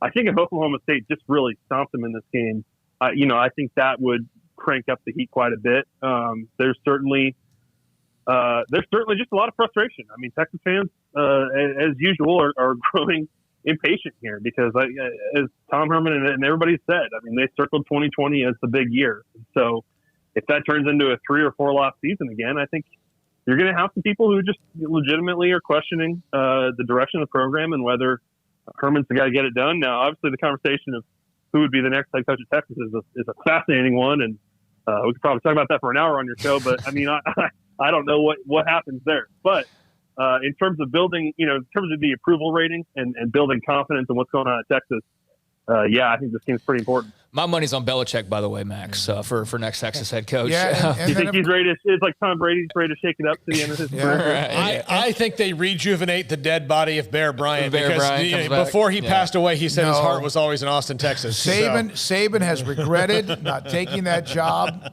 He's had no success at Alabama, and of course, the holier than thou contingent in Austin would maybe cough and look the other way if Urban Meyer, in fact, started to show some, and of course, then everything. I don't think Bear Bryant ever got offered $10 million a year. It's hard to turn that down, right? It'd be hard. Yeah, it would be hard. Max, you mentioned about 3 or 4. Go ahead, Craig. Go ahead. Go follow through with your question. You mentioned about, well, it's because of what he just mentioned, the 3 or 4 losses. 3 or 4 losses, this isn't a 12-game season either. This is a 10-game season. So 3 or 4 losses would be like going, that's even more magnified. No, I agree. And you mentioned it. I mean, they got Iowa State and K-State here at the end. So this is the week where you have to figure out a way to get it done and build some momentum, because you've got, some slightly more winnable games here against Kansas and West Virginia coming up. And so this is that chance to, can you build a 4-game win streak and start playing like the team that you think you should be? I think this is the week you have to start doing it, because otherwise, if you're just kind of stumbling through here the rest of the way, as we've seen, guys, there's just enough good teams in the Big 12 that, Texas, what's the big difference between Texas, Iowa State, and K-State right now? Yeah. No, K-State and Iowa State are a little bit better, right? They're a little bit I'd agree. Better. Yeah. I'd agree. All right. Max, so what do you think of Cincinnati and the job they've done so far? I mean, up to number 7 in the country, and they just smacked SMU, who was unbeaten, which that was surprising. And now they get Memphis in what should be a great game this weekend. Yeah, for sure. When I watch them, the thing I think, Smokey, is that Desmond Ridder, their quarterback, that's what you thought Adrian Martinez would be. That's how good that dude has looked lately. I'm really impressed by them, by what Luke Fickell's done. There's a reason he turned down that Michigan State job and other jobs this offseason, because they knew that they had a damn good team and a chance to really make some noise and be that New Year's Six team in the group of 5. And so, that beatdown at SMU, really impressive. And, I think this is kind of their year. I mean, UCF and Memphis are just not quite as good as they were a year ago. And, the Cincinnati team, obviously Memphis is a tough game this week, but they are definitely rolling right now. Max, thank you. Craig Dunn, Paul? Yep. Max Olson, theathletic.com. Love the segment at 4 o'clock on Thursdays. Max, thank you. Have a great weekend. Hey, thanks, guys.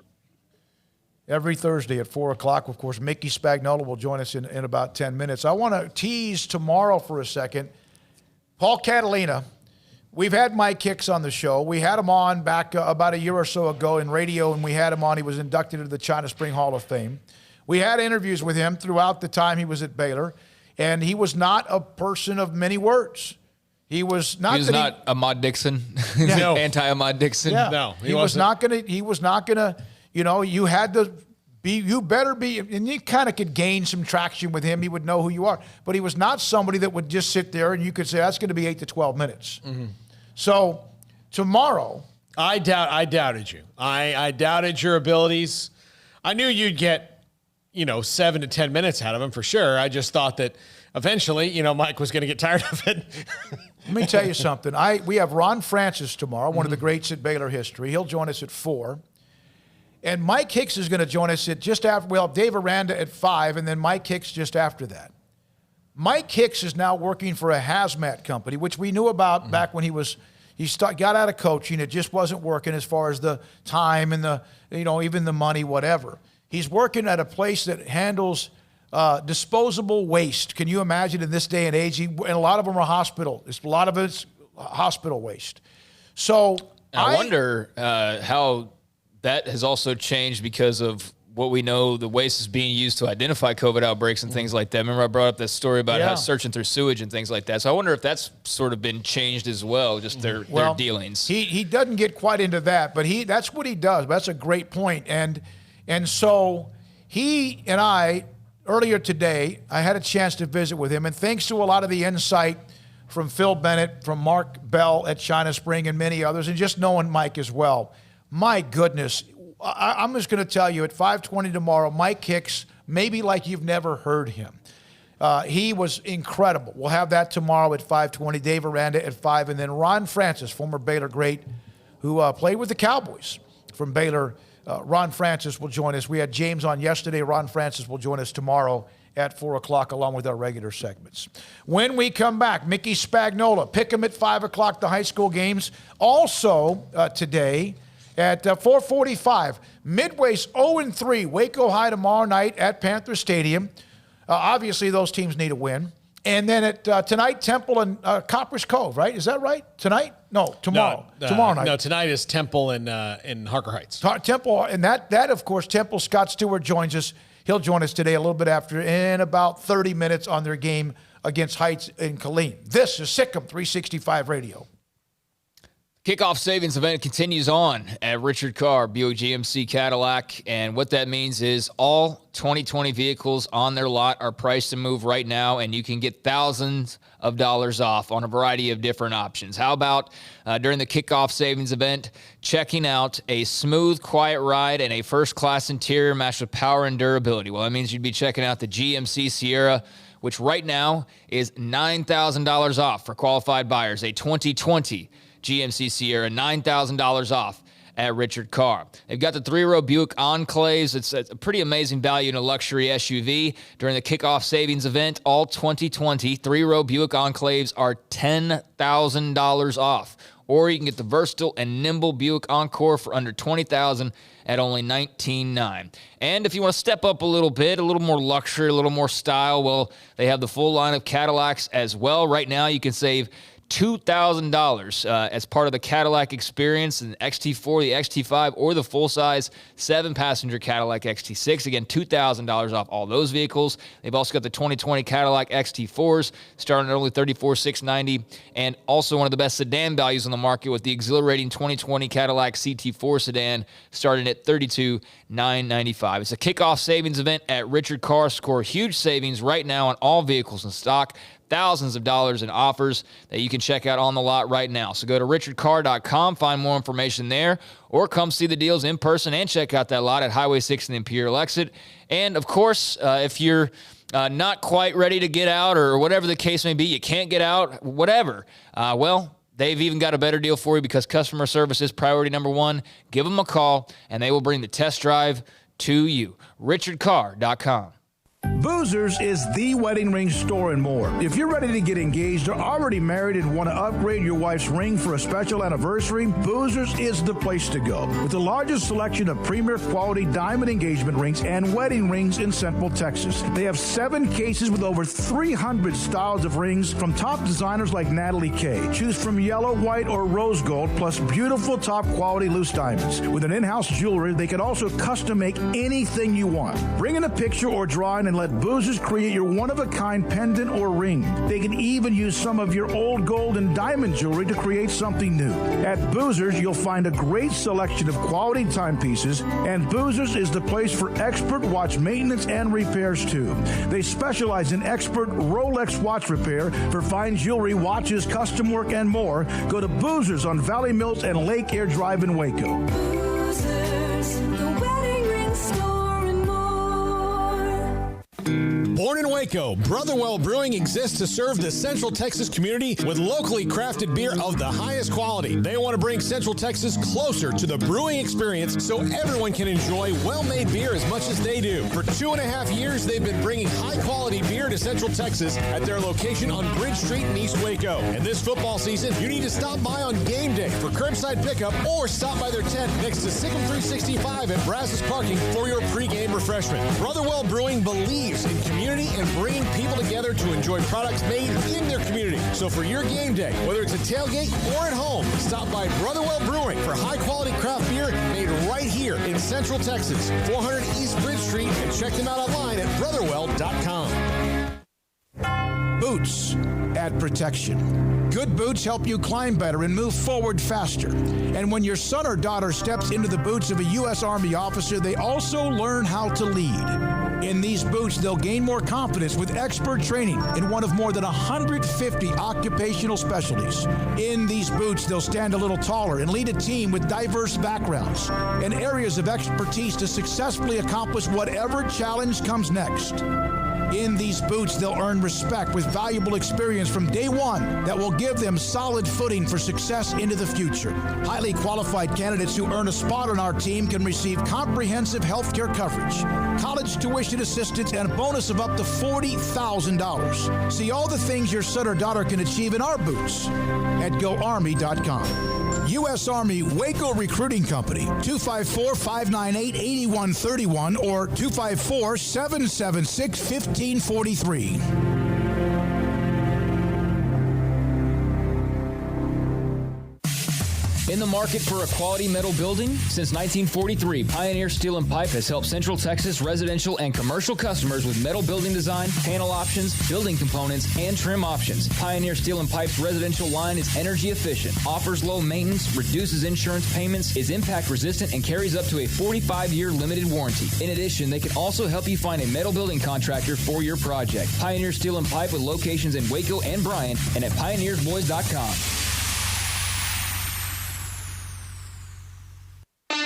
Transferred to James Madison for his final 2 seasons, was an All-American there.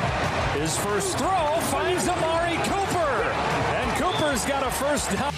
Welcome back to SicEm365 Radio. It's time for our weekly segment with Mickey Spagnola of DallasCowboys.com. Brought to you by the First National Bank of Central Texas, with 5 locations to serve you. All right, here we go. This 4 o'clock hour now, 4:28. Mickey Spagnola will join us in just a moment. Some of the stories around the NFL today. We mentioned Julian Edelman out with a knee procedure. He'll miss at least a week. Gardner Minshew, multiple thumb fractures. That's kind of tough when you're a quarterback. Yeah, and he's... It's kind of tough if you're anybody. Yeah, he's multiple thumb fractures. But he's a couple of guys, 3 of us who do shows. Gardner Minshew isn't the reason the Jaguars are losing necessarily. He's all right. I mean, he's not.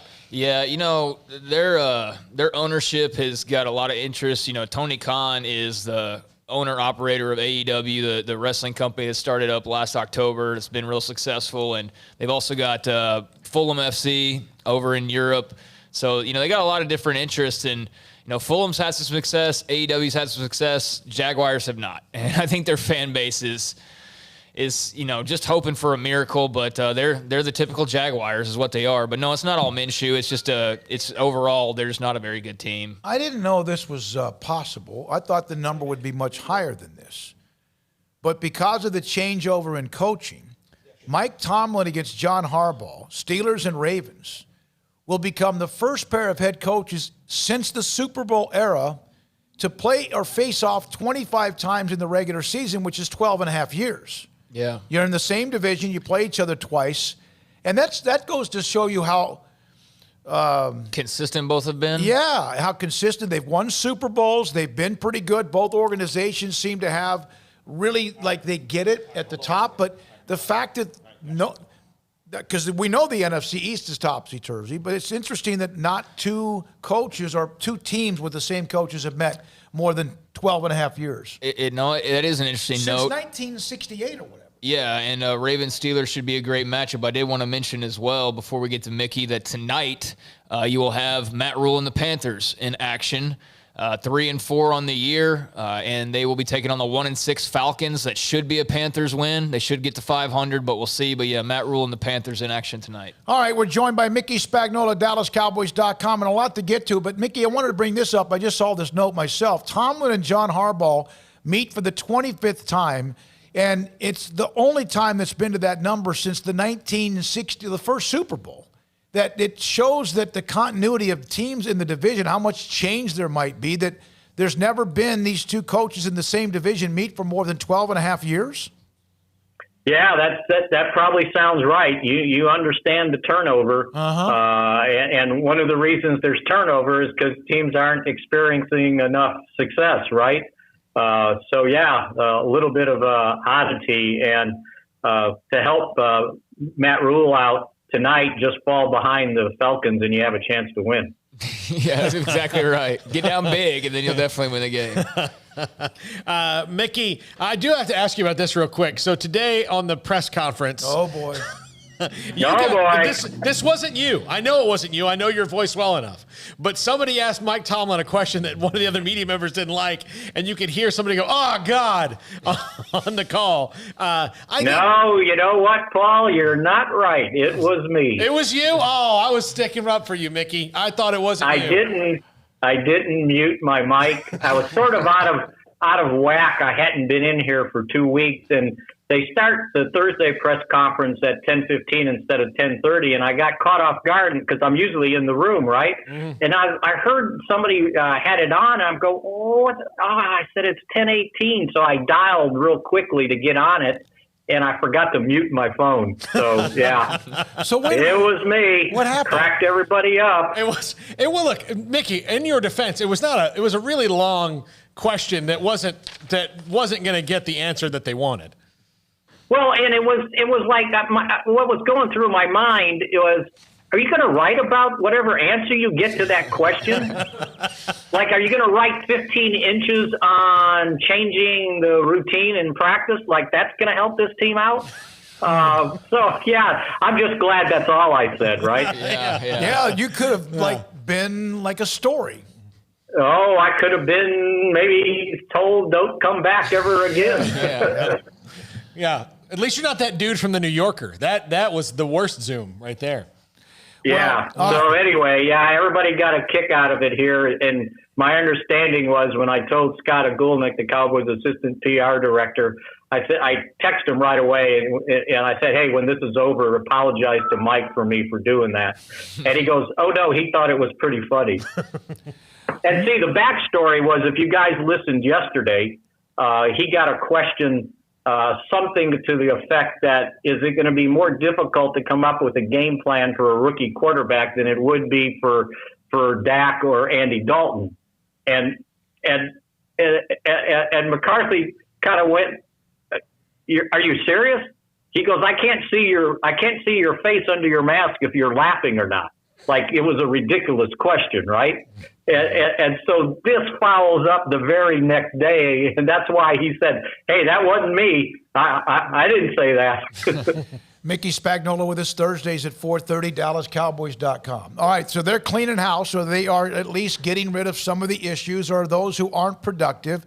Don Terry Poe, Worley, they traded Griffin. Is this going to go deeper, Mickey, over the next 3 to 5 days, or a win on Sunday night? Will that change the momentum of the roster being trimmed? No, I don't think so. There's no need to continue trimming the roster. Look, here's the thing that's overlooked by all this. They've got 3 guys coming back off of IR.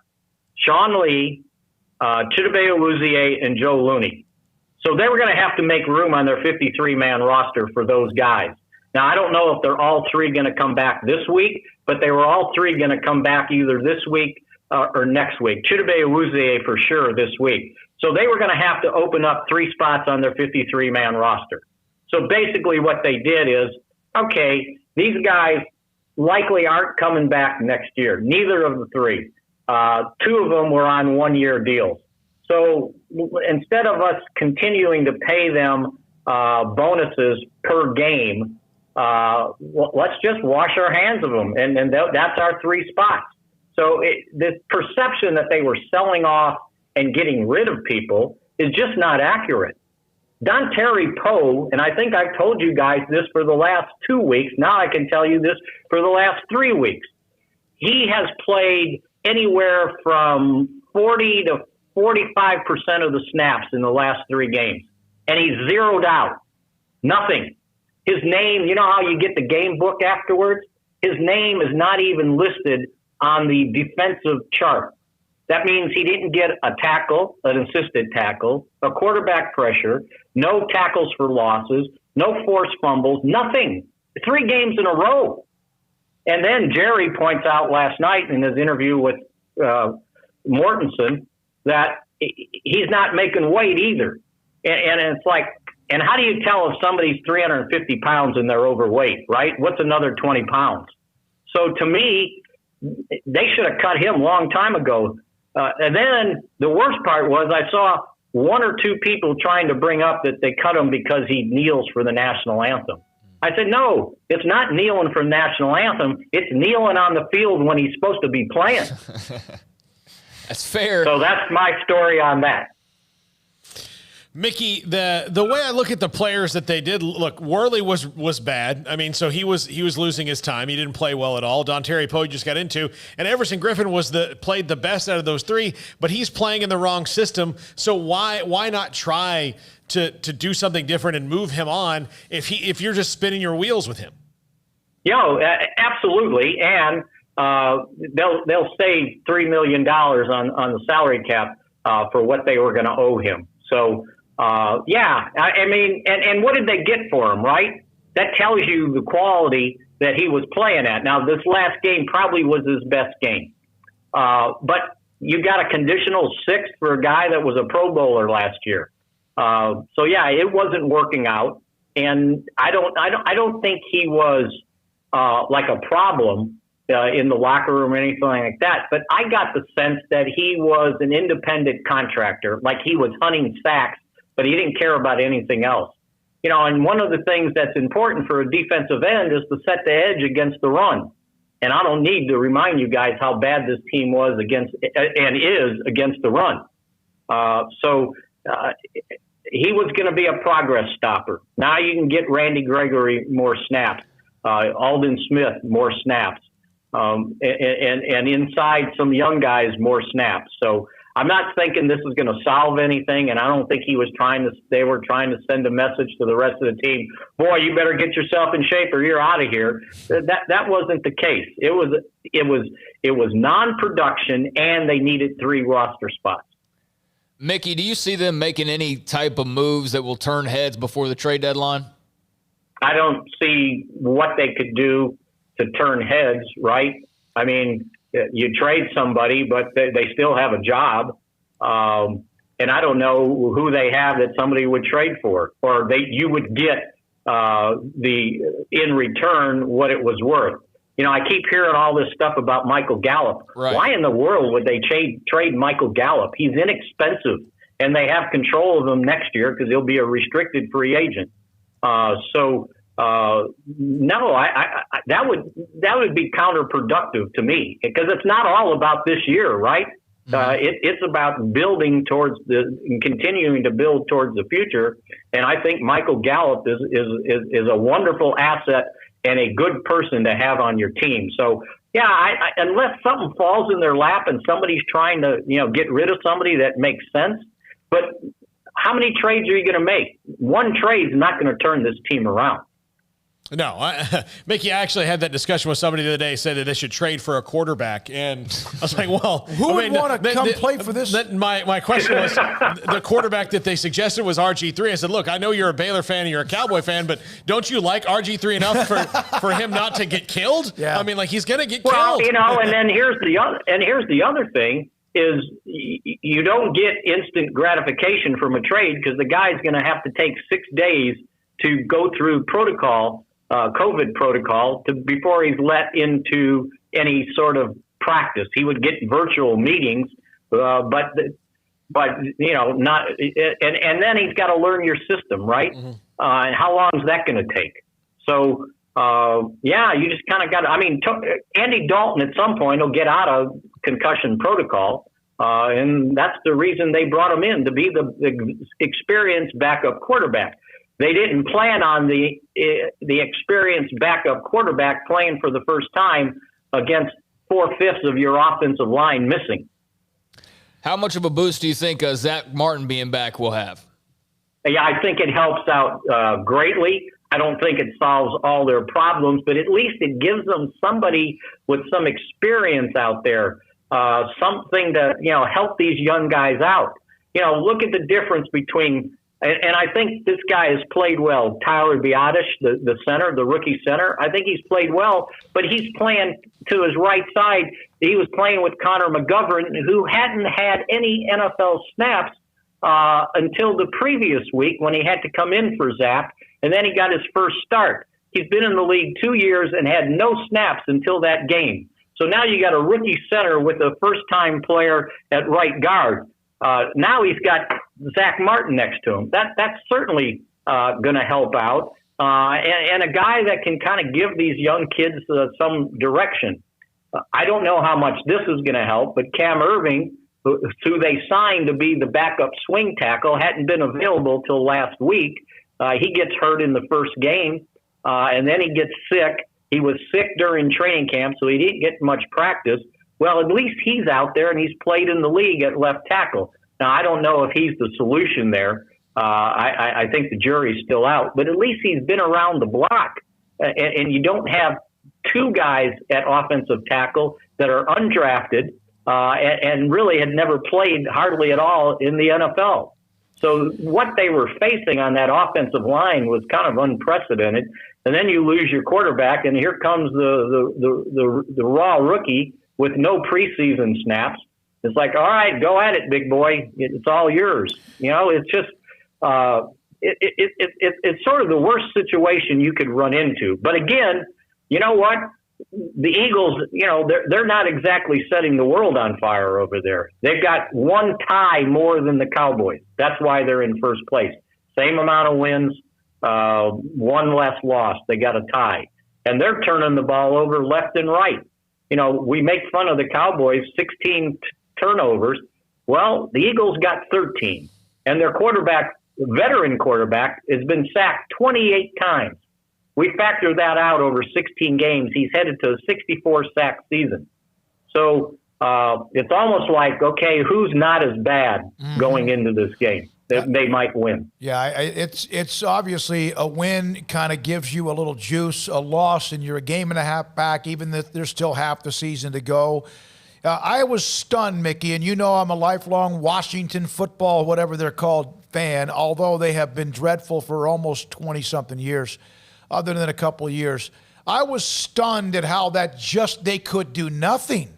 Now, and one of the worst things I'm talking about Dallas is that you can't even say, okay, we're just going to get real simple and run the football, because there's nothing there to run the football with. They were able to run the football. You're exactly right. And this might give you guys a laugh. So I was sitting there taking notes early in the week, and I wrote down 307, 281, 208. And I said, no, that can't be right. I got to double check myself, because off the top of my head, that's what 3 of the last 4 teams had run for against the Cowboys, right? I double checked myself, and yeah, sure enough, that's accurate. How do you do that? Yeah. I mean, they're on pace to give up more rushing yards than they ever have in their history. Yep. And you can go back to 11-1. Now, I know that was a 12-game season, but if you looked at the number of yards per game, this is the most, 178. You can't win football games if you can't stop the run. That's why I was just shocked, the fact that everybody was like, oh, they got rid of Dontari Poe. It must be because he was kneeling. No, because he wasn't doing anything. Yeah. Mickey, thank you, man. Good luck. I wish I had more time to ask you about 76-year-old Tony La Russa, but I don't. Oh, no, don't tell me. Yes. I've been busy. Did he pass away? No, he's the new manager. He's the new manager of the White Sox. Yeah. Oh, good. He was anytime you tell me somebody's 76, then I'm going, oh, no, somebody else passed away. Wait a minute. They hired him to be that's a good one. You know what? He was one of my, other than Chuck Tanner, you guys probably don't remember Al Lopez, but he was one of my favorite White Sox managers. Yeah, he was good. Well, now they're running it back. Yeah. It's 1979. All right, well, bring it on. They made the playoffs this year, so watch out. All right, buddy. Thanks. Mickey Spagnola with us on Thursdays.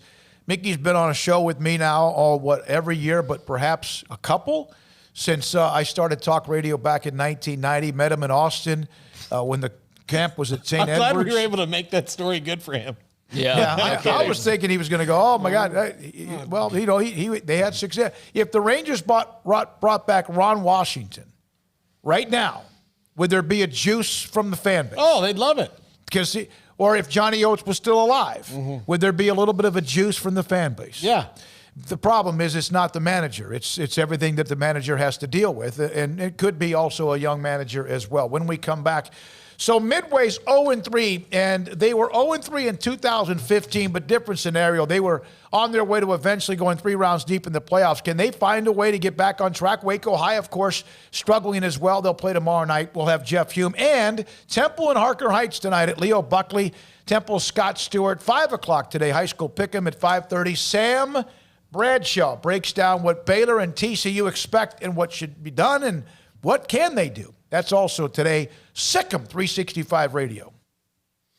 Brotherwell Brewing, there's the sponsor of our fantasy football show. I had a nice hidden herd last night during the the Fantasy Football Show, which you can find online on YouTube. They've got a lot of cool events going on. They had their trivia night the other night, which was hosted by my good friends Katie and Jacob, who are fun. They're great. They were out there.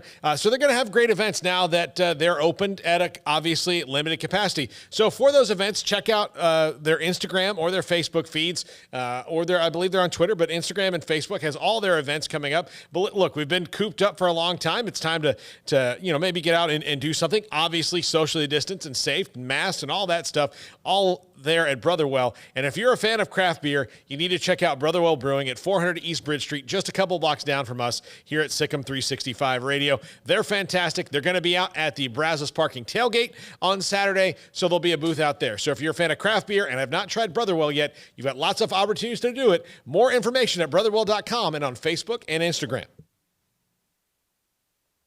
Students find their place to shine. They're faithful friends and inspirational leaders. They're championship teammates and independent thinkers. They're on the cutting edge of high tech and in the halls of history. If you want to make the world a brighter place, you can. And if you want to shine in your own way, you can. The spark you need is already inside you. Bring it to Baylor, where lights shine bright. Don Humidor, your home with a 48-foot walk-in humidor with the elite cigar brands from around the world, including the #1 cigar of the year, Aging Room Cuatro Nicaragua. Plus, they have the great brands like Macanudo and Artur Fuente, Rocky Patel, Aston, and so much more. CBD, great for sore muscles, aches and pains, sleep, Vita Dreams, and anxiety, mild depression, general health and wellness. Their staff very knowledgeable on the subject. If anyone is curious about CBD, ask Carol and Ashley. Don Humidor in the Townwest Shopping Center off Valley Mills in Waco.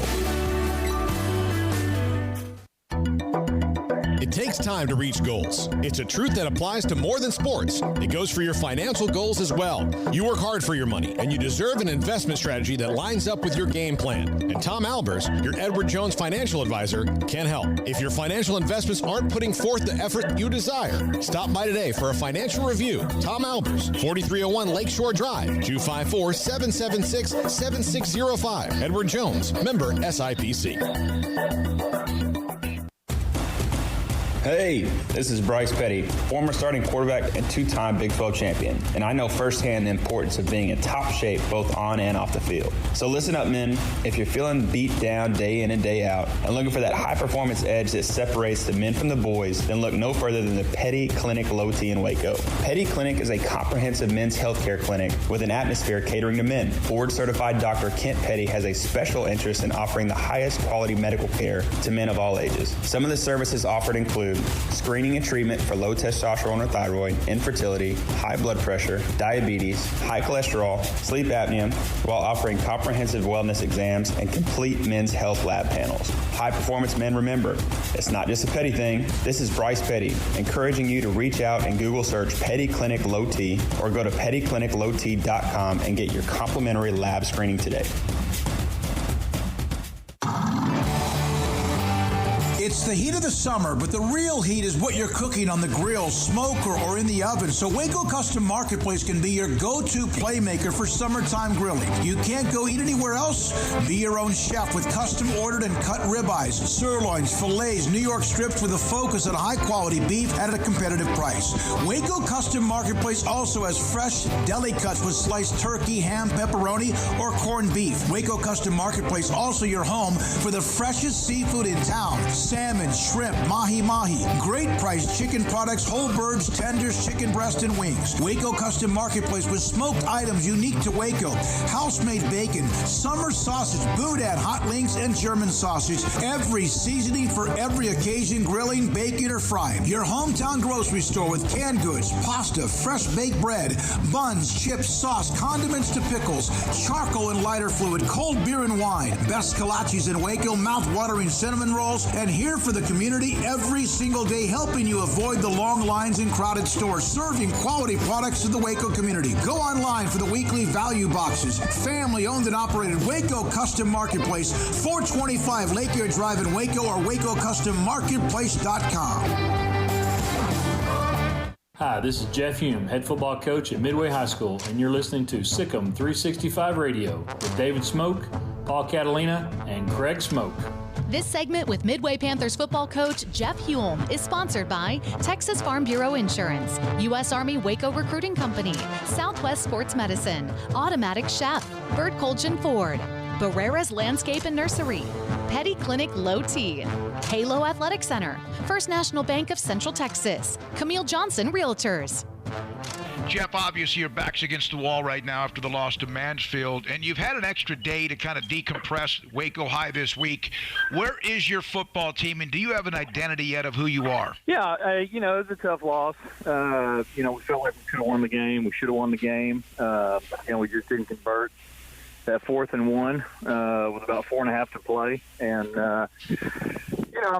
it's the game of woulda, coulda, shoulda, and right now we're just not getting it done when we need to, and so we've got to come out and like you said, we've had an extra day to watch Waco, and they're much improved from what they've been the last couple of years, and they're going to come over here excited, ready to go, and so we've got to have a great week of practice, and we've got to get after it.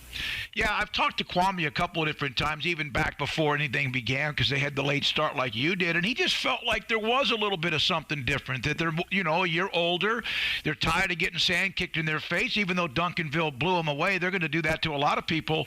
What do you see? Is it more maturity at the quarterback position, or are they just making better plays? The quarterback's obviously making better plays. He's a better player. You can tell he, was a player last year and coming more into his own this year. And, they're playing hard, and anytime you got a team that plays hard, it doesn't really matter what their record is or what they've done in the past. If those kids are playing hard and believe in what they're doing, they're a tough opponent. And, that's what they're doing right now. I mean, we're in absolutely no position to take anybody lightly, and we're certainly not going to do that this week. The games you've played, South Grand Prairie, winnable. The game was winnable last week against Mansfield. Does that help at all, or is that just cosmetics? Does that help when the guys know if they're a play or two away? Does that help at all?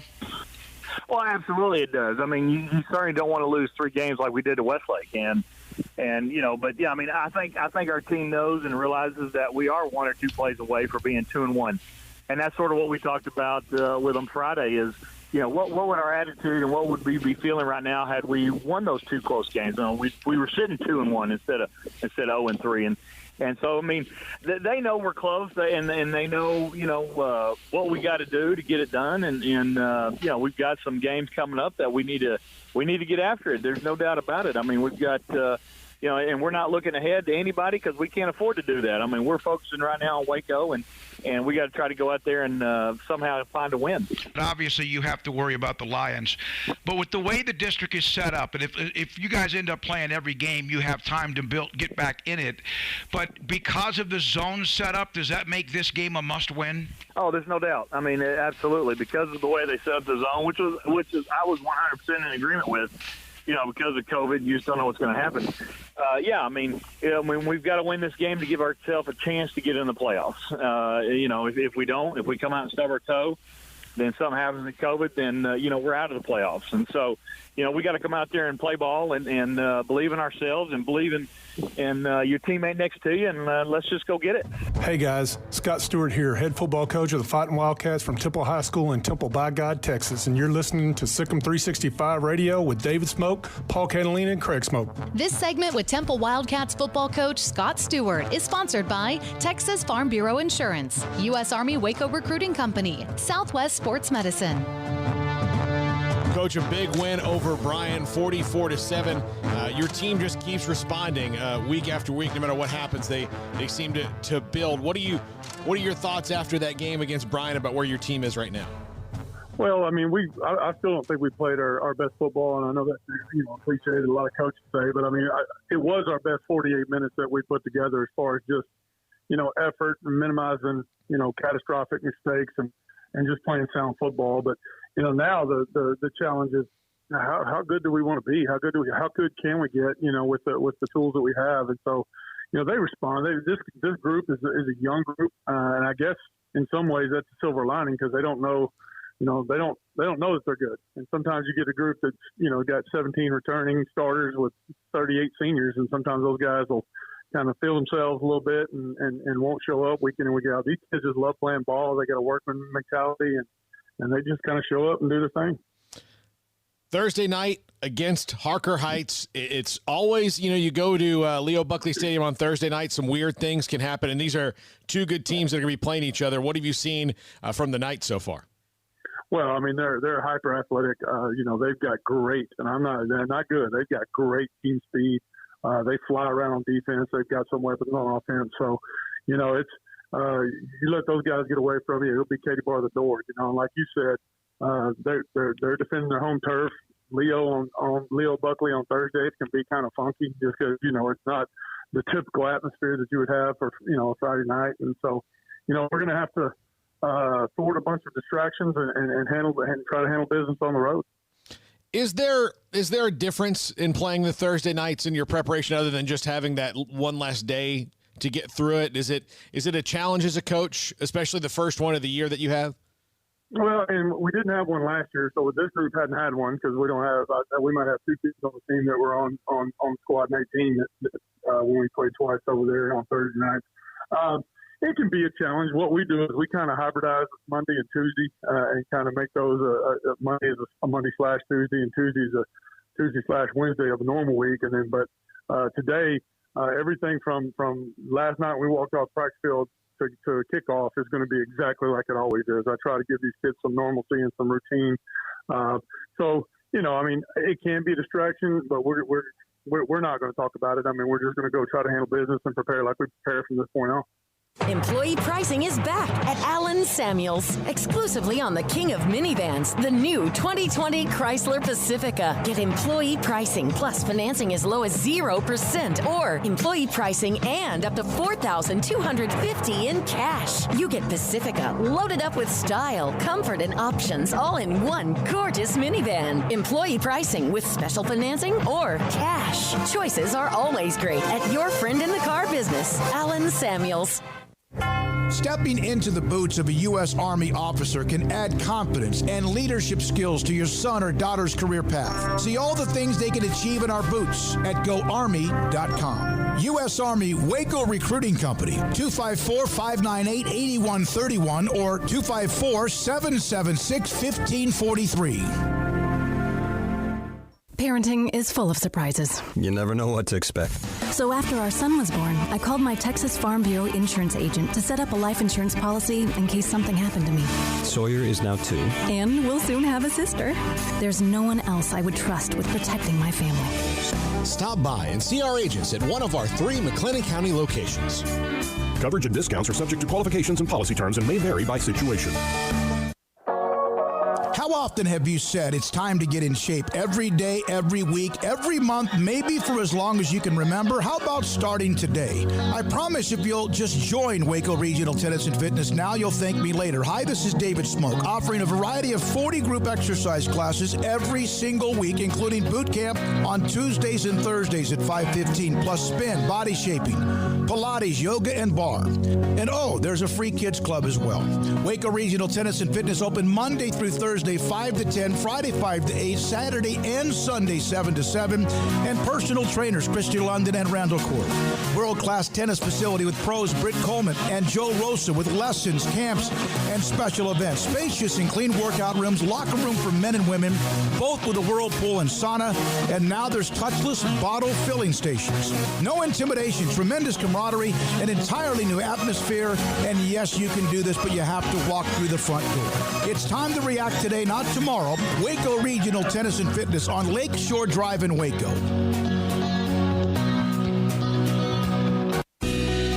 Camille Johnson Realtors guide you seamlessly through the process of buying your dream home or selling your current one. Commercial, farm and ranch, or residential, Camille Johnson Realtors can smoothly and successfully lead you through any transaction. With a team of 28 experienced agents who are excited about serving you, Camille Johnson Realtors services the entire greater Waco area. If you're in the market to buy or sell, contact Camille Johnson Realtors, 104 Midway Center in Woodway, or find them online at www.camillejohnson.com. Camille Johnson Realtors, elegant, charming, warm. Welcome home.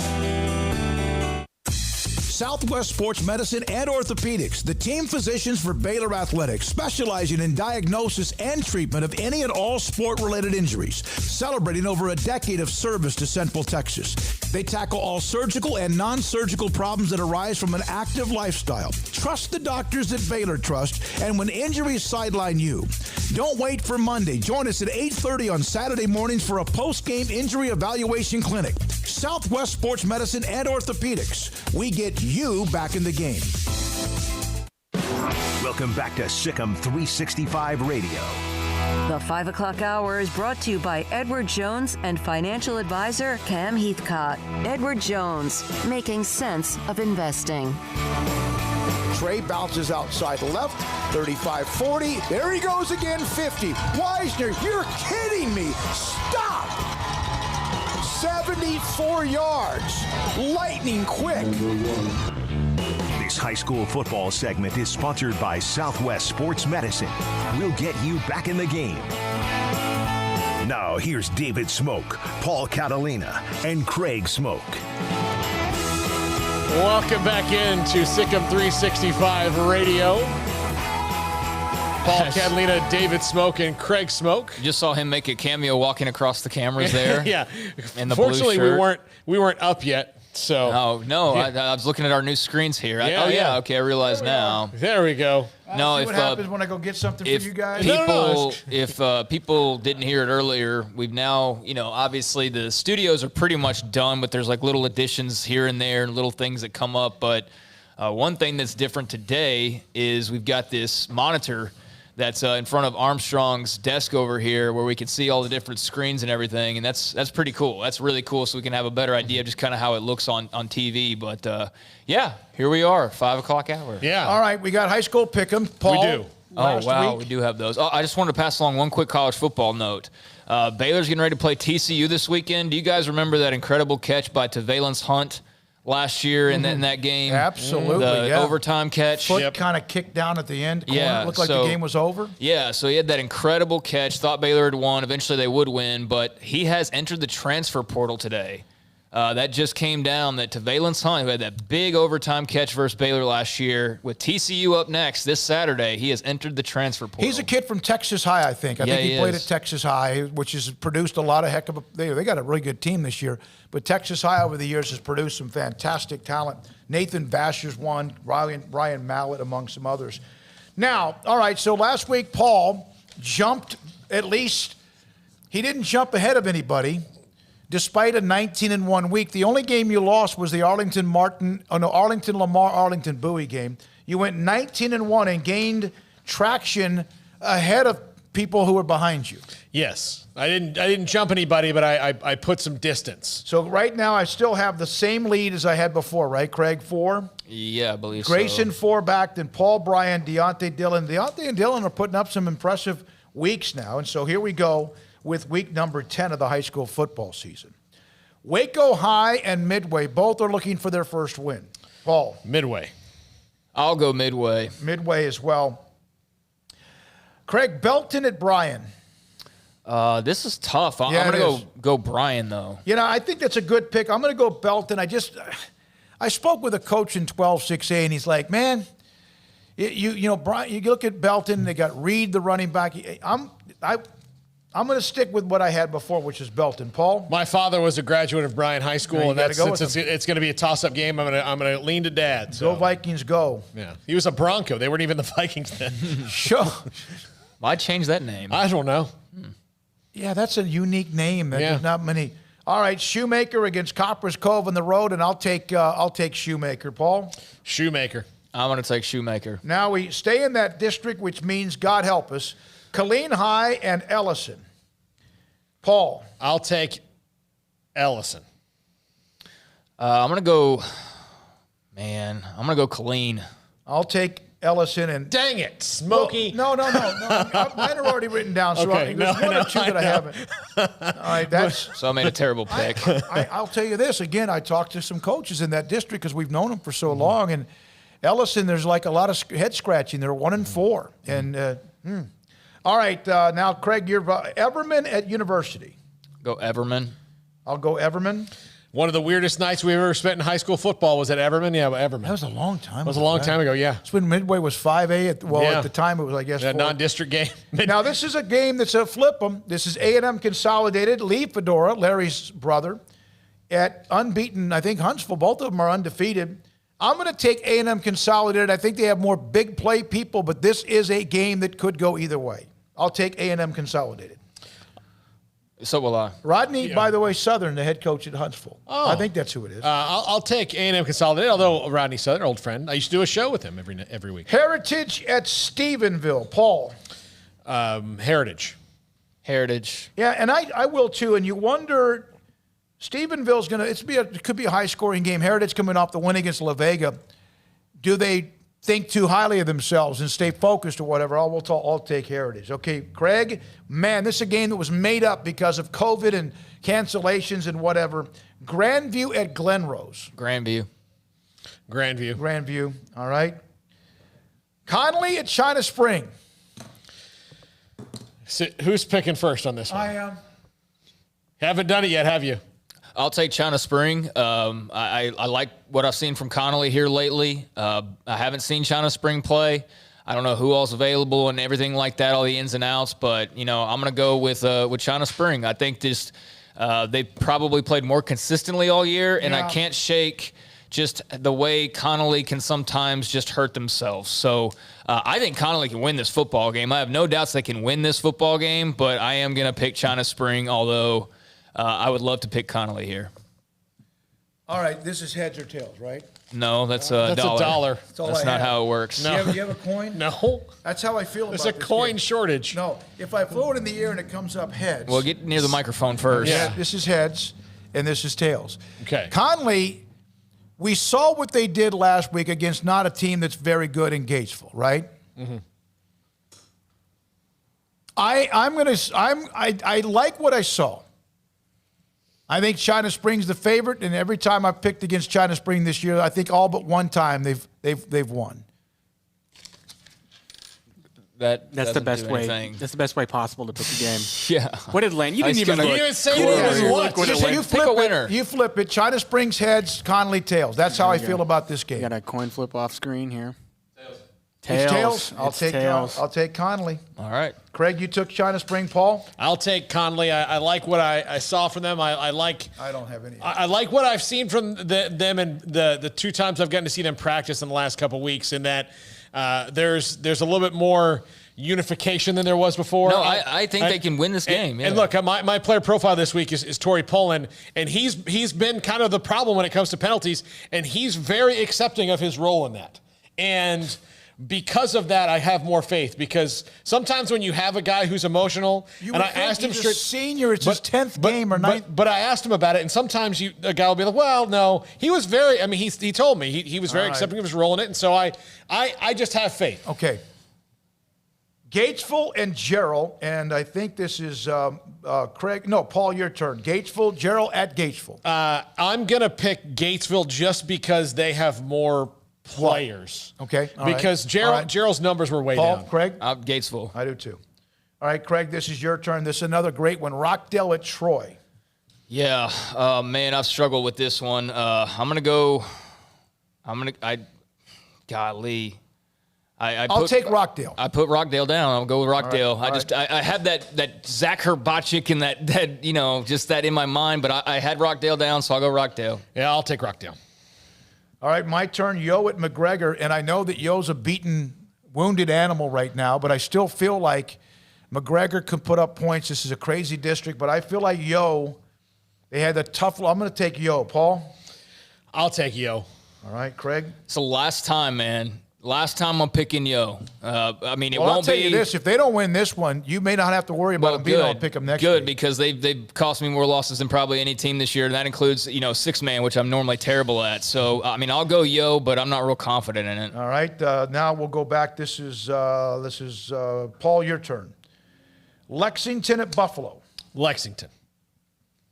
I'm gonna go Lexington as well. I'm gonna take Buffalo. Franklin beat them 69-38. All right, this is it's a toss. I'll tell you right now, if you look at Pick'em, pigskinprep.com with Jerry Forrest. Bangs is a 1-point favorite, I think, against Ballinger. They play each other a lot in the West Texas area. Bangs and Ballinger. Craig? Bangs. I'll take Bangs as well. I'll take Bangs. All right. Bosqueville at Toller, and I'll take Bosqueville. Bosqueville. All right. They really may have grown up a little bit in that loss to Crawford, only by 7. All right, Dawson at Italy. Craig. I'll go Italy. Me too. Yeah, Italy. All right. Norman G at Centerville, and I'm a big Centerville fan. I have always really usually leaned on them, but I think Norman G's offense is enough that if they get this thing in a track meet, they'll win it. I'll say Norman G. Norman G. Yeah, Norman G. Okay. All right, Paul, Thorndale at Hearn. I'll take Hearn. Craig? Feel the Hearn. Hearn with Ricky Sargent as well. Mart at Bremont. It's a Saturday game. We had the Seth Kozlowski interview yesterday. He was fantastic. Of course, Mart is Mart and a heavy favorite in this game. Yeah, I'll take Mart. Okay. Mart across the board. And then the 6-man, Jonesboro at Lomita. And I'll take Jonesboro. Paul? Yeah, I rarely pick against Jonesboro. Going with Jonesboro. They have the one loss to Borden County, who I think last year, I could be wrong, but won a state championship. All right. So I've got the glaring Killeen pick that will probably haunt me this week. No, Killeen ISD they're not playing Thursday, so I have a chance. No, yeah, that is true. I'm glad we didn't do the... I didn't like what I saw just Twitter-wise from a couple of one former Ellison player in particular. They're complaining about the way last week's game unfolded, and we're complaining about coaching and things like that. And granted, it's a former player, but it just feels like that thing's kind of like the frustrations are building. That's exactly what I've been told. And the frustrations when they build like that, even if you're the better team, I mean, it might cause you to go play a team that's not as good as you and, have a bad game or things go haywire and you don't have to deal with it. So, yeah, we'll see. All right. So, I think Ellison's already 0-2 against their own school district, and that's we both picked him. Yeah, we did. Dang it. That's okay. So, the Brian Belton game and Ellison and Killeen are a few of the ones that look like, and of course, Conley and China Spring, which is a fantastic. Abdallah, Bowden, and company against what can Gaither do, and can Trey Wiseman play against them?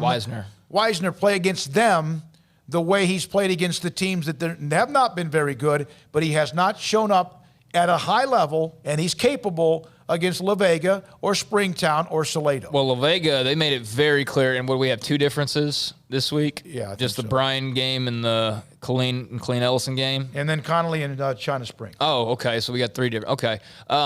I recall very vividly in that China Spring, in that Connolly La Vega game, that Trey had a huge game the week before, and that's all the tape that they had to go off of was just game number 1. And so the next week, it was evident from the moment he touched the football, La Vega's like, Trey Wiseman's not doing anything against us. And they beat him up, and he barely played in a large portion of that game. And he's only a sophomore. He's very good. Hey, college coaches, I don't know what level or anything like that, but he's a college football player. Like, he has those types of skills. So just check out his tape and figure it out for yourselves. But he's going to be really, really good in a couple of years if he continues to progress, because he's got the body, the frame, the speed, the moves, all of that. But, yeah, they beat him up, and that's the missing piece for him, is grinding through and going up against those really tough teams and having the same types of performances that he had against Gerald, where he had like 1 billion yards in the first half, and what he did last week as well. He can flash, but he hasn't done it against the big boys just yet. That's right. And that could be the difference between how long they play and if they can play and win. China Spring has put up 40-something points a game this year. And that Connolly defense versus that China Spring offense will be a really good matchup. Bowden and his dual threat, and Gaither, not quite the passing threat, but he did look a little bit better throwing the ball last week against Gatesville, but a lot of people have. 5:16. We will today have Sam Bradshaw. We're going to have a segment next and then come back later on with Sam? Yeah. All right, we'll break, come back with a couple notes, update a few things, and then Sam Bradshaw, S11. Unbelievable, breaking down the game plan for TCU and Baylor. SicEm365 Radio. The First National Bank of Central Texas, 5 locations right here at home. Waco, Woodway, Hewitt, China Spring, Martin, Hillsboro. Familiar faces making local decisions, here to help you, your family, and your business. Whether it's great times or tough times, all of us need a bank we can count on. Great people with great technology dedicated to their customers and helping our area grow. Safe banking in person or use their online and mobile apps, and convenient drive-thrus and ATMs at all locations. And we need those now because, again, social distancing is going on, and you can get anything done through those drive-thrus. If you need a new debit card, you can get it done through the drive-thru. If you want to, last week we were talking about how you can drop off coins there. You can do that through the drive-thru, although I'm sure it's a little bit different. You can't just put them all in the vacuum and have them shoot up. That would probably cause a technical problem. I don't know. But they do have instant issue debit cards. I mentioned the debit cards. So you lose your debit card. So if you're with a big national bank, you've got to call an 800 number, and you got to, sit on the phone. You got to push all these numbers, and then and then you finally talk to a human being and say, I lost my debit card. And they're going to, expedite one for you. It's going to be there in 1 to 3 business days. Well, if you lose your debit card, provided you're here in town, if you lose it on the road, then you've got a problem. But if you lose your debit card here in town, just drive on over to one of their 5 locations, tell them you need a new debit card, and boom, you've got it right there. Immediate activation and access to funds with their emergency card replacement. The First National Bank of Central Texas, 5 locations right here at home: Waco, Woodway, Hewitt, China Spring, Martin, and Hillsboro. With so many companies and policies out there, it gets so confusing shopping for insurance, and I never know if I'm getting the policy that's right for me. Luckily, I met the team at the Niche Group Insurance Agency. With the Niche Group, you can go to one company and get access to coverage options from many insurance carriers, and you get to speak to a real person about your specific coverage needs. With the Niche Group, I know I'm getting the right coverage at the right price. If you need insurance, talk to the experts at the Niche Group at 1-800-258-8302. You want to know why Stonewood Dental is so successful? Listen to what happy customers have to say. It's pleasant. It's different than any other dentist office. I really feel like they care. And it's not that you're here for 2 hours waiting on someone to take care of you. It's quick and easy, and I bring my kids, and my kids love being here too. They really love the treasure box. Staff is really nice and accommodating, real friendly. You feel more like home. It's not sterile looking. Everybody has their own personalized rooms with decorations and decor, and they'll even have a blanket for you when it's cold. I've recommended people to actually come here, and they are patients now. I really love it here. It feels like family. Learn more, stonewood-dental.com.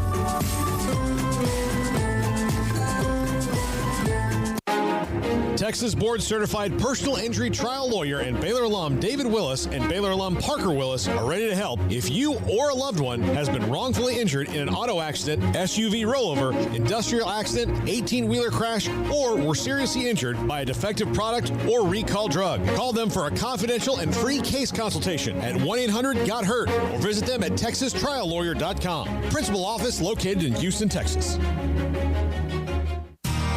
How did Edward Jones become one of the biggest financial service companies in the world? By not acting that way. Financial strategies, one-on-one advice, it's a big difference. And that's why Brad Wilson, your Edward Jones financial advisor, makes sense of investing. Experience the difference for yourself. Brad Wilson, 250 Sharon Drive in Woodway, 254-776-4337. Edward Jones, member SIPC.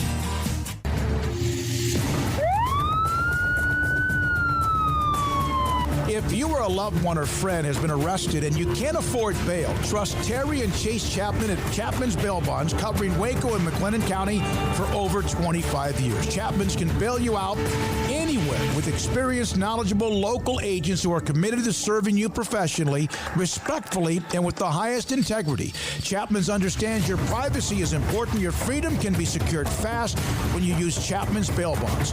Open 24 hours a day. Payment arrangements available. Call Chapman's Bail Bonds. When you need help, 254-754-1603. When you ring, we'll spring. Waco's Waco's newest gym, Halo Athletic Center, 5725 Bagby Avenue, right behind Region 12 and across the highway from the Central Texas Marketplace, where motivation, inspiration, and hard work are the driving force. State-of-the-art equipment, indoor and outdoor track, locker rooms, showers, yoga and bar classes by Duality Yoga, bod pod potty composition analysis, and registered dietitians, all under one roof, where we rise above. Come join the Halo Athletic Center and be a part of the change. Your change. Welcome back to SicEm365 Radio. Are you a SicEm365 super fan? Then try out our premium subscriptions at SicEm365.com. All right, here we go. Sam Bradshaw in the next segment. You know, if you look at Monday's Phil Bennett, along with Dave Aranda, along with other things, but Wednesdays, we have Football Bob. Thursdays, Sam Bradshaw. Mm-hmm. Grayson on Fridays, along with what else we have. And it's, you're looking at the stadium. Yeah, I'm looking, there's one analyst after another, and that doesn't include our Cowboys. And Phil Bennett on Monday. That's why I think I brought him up. Yeah, okay. I never would forget Phil Bennett. Are you sure? Yeah. Okay. All right. Mike Hicks, in fact, in that interview that we'll have with him tomorrow, former China Springs star and also Baylor safety, said he was alluding to some things that Phil Bennett had said to him during a week before the TCU game in 2011 when they beat the Frogs. And I said, can you repeat what he had to say? And he goes, well, I know one time Jordan Niver and Sam Hall told me that at the beginning of Mike Hicks' career, Phil Bennett just rode him. Wait till he was hard on him. He was hard on the safety. Mm-hmm. He and, two smart guys, though, Sam Hall, mm-hmm. then sometimes he took some abuse and Hicks. But I'll tell you this, when Mike Hicks was not in the lineup in 2012, when he missed 5 games, they lost 4 of them. One of them was 70-63, 49 to whatever. So that's what's going on with that. Craig wrote a story today on SicEm365. Did you do one this week? I'm doing one tonight. So on what? I don't know. We'll find out. All right. By the way, when's the fantasy football show? I know last night. Okay. So it's every Wednesday live, and then it's available wherever you want to get it after that as soon as it's over. All right. Do we not put it on the app and replay it? Wherever you want to get it. Podcasts, okay. Podcasts everywhere. Twitter, Facebook. I said wherever you want to get it. Pretty nice. And then I think Ashley and Jason King are dialing something up tomorrow, aren't they, in the studio with Scott Drew? Am I allowed to bring that up? I don't know, but it's up now. Well, I mean, everyone else knows now. So that's tomorrow as well. They're going to do that, and I think release that at some kind of podcast. Am I not supposed to say that? I don't know. Okay. Well, it's too late All right, now. So back to this, Craig. Drama in the rear view. Baylor has best practices of the season prepping for TCU. This is what we've been told. This is what we've kind of learned, that they've had a sharp week at least up until through Wednesday. We'll see if it translates into what they do Saturday. Yeah, that's something that's obviously been a hot topic this week, and basically just kind of re-racked everything that we've seen and heard and said. And despite some people thinking that somehow or another, nothing was going on, or this was something made out of nothing. Boy, there were a lot of quotes from actual players and coaches on this, in fact, actually happening.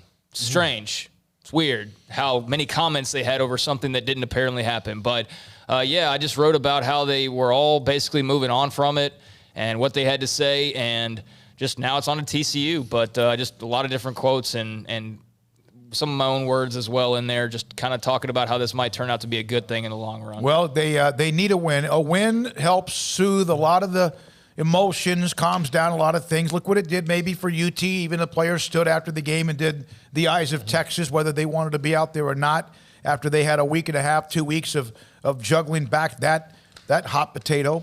But a win would mean a lot, even if it was 14-10, 12-9, or 37-20. A win would mean everything. Oh, yeah. To this program right now. Be 500, you'd have a win, and you'd beat your rival for the second year. Was it the second year in a row? Yeah. Yeah, second year in a row. So, I don't know if that's happened much. Actually, now I know what to write about. You know how I did that column on Tom Herman? I was asked to do one of the comments on Gary Patterson, so I will do a similar column on Gary Patterson, because he's yet to block me on Twitter, so I can't. Him? Armstrong, are you blocked by the Coach P? Oh, yes, I am. I don't know why. What have I done to you? Most people don't you know attend why. Baylor University, don't you? I guess so. It's a weird thing. Yeah.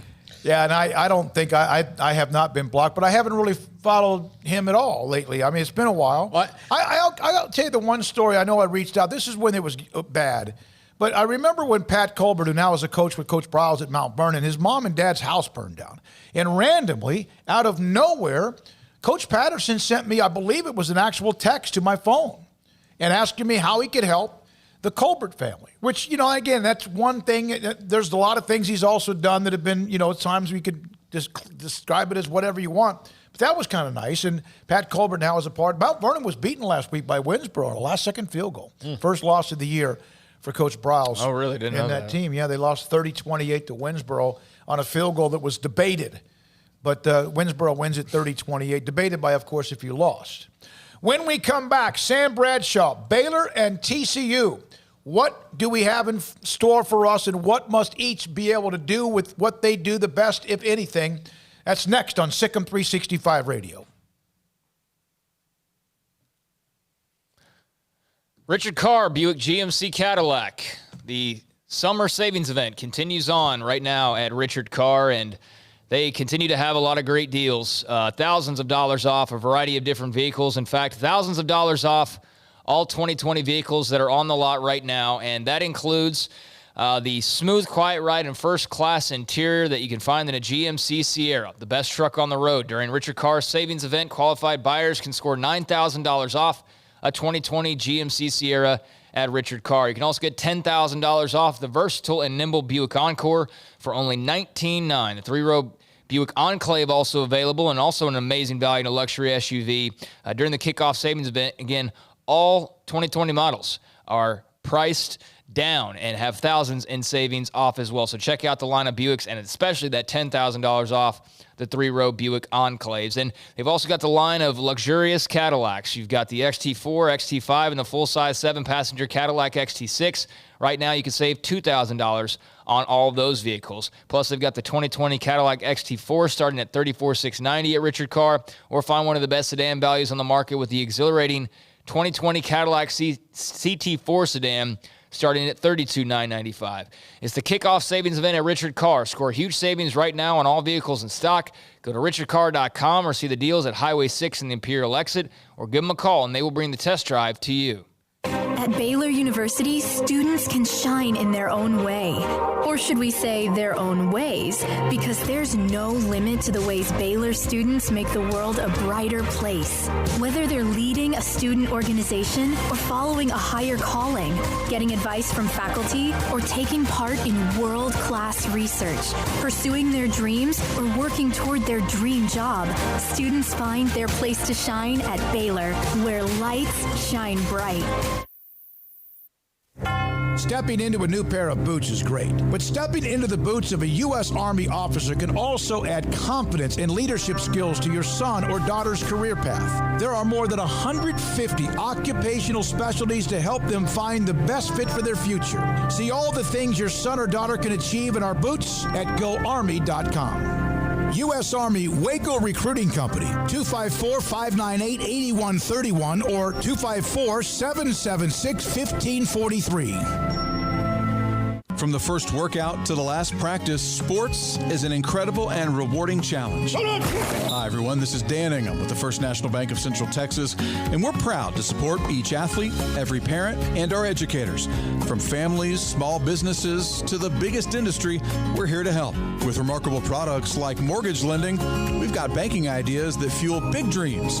The First National Bank of Central Texas. Familiar faces making local decisions. Member FDIC, Equal Housing Lender. At Ideal MRI, we feel blessed to be part of the Waco community. We're a small family business here in Central Texas. At times like this, the cost of healthcare has never been more important. And unfortunately, significant illnesses and injuries still occur. And that's why Ideal MRI is open and here to serve you through this difficult time. So if you need an MRI, ask your doctor about Ideal MRI. You can schedule online in minutes at idealmri.com or call 833-IDEAL-MRI.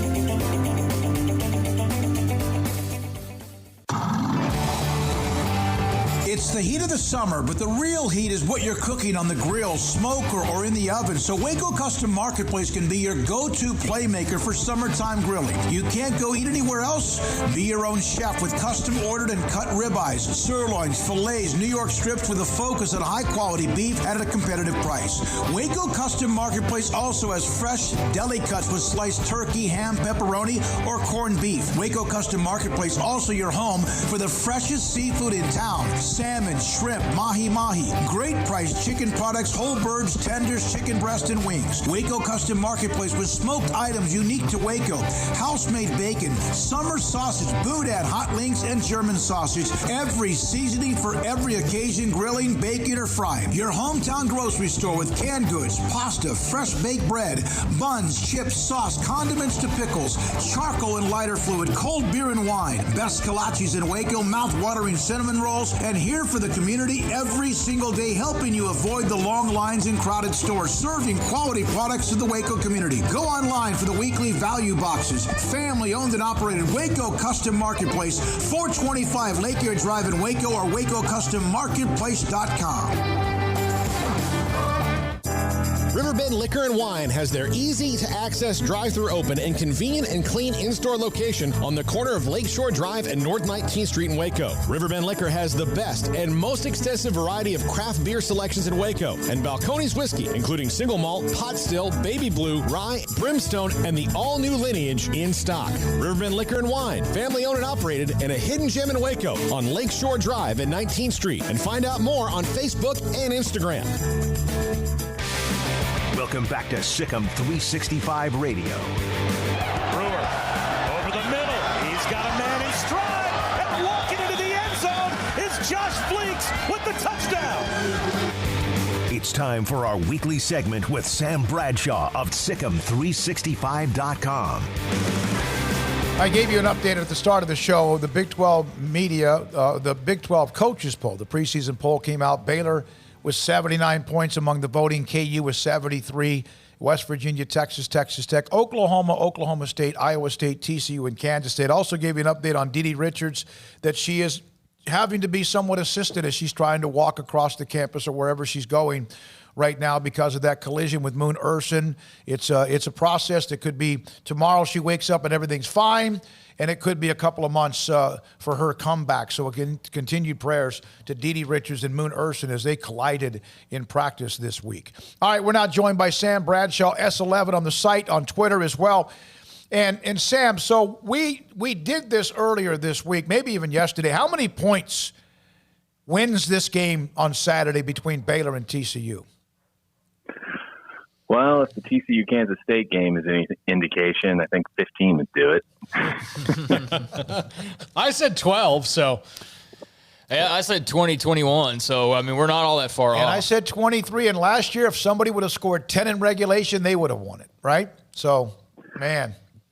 Right. The defenses are better than the offenses, and it's the third Baylor game in a row that's going to be the story. So. All right, so fix them.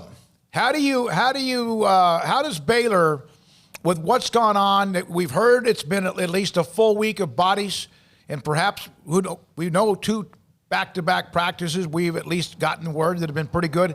What do they have to get done this week other than the obvious? Anything else in particular you think they can do against what Gary Patterson does so well on defense?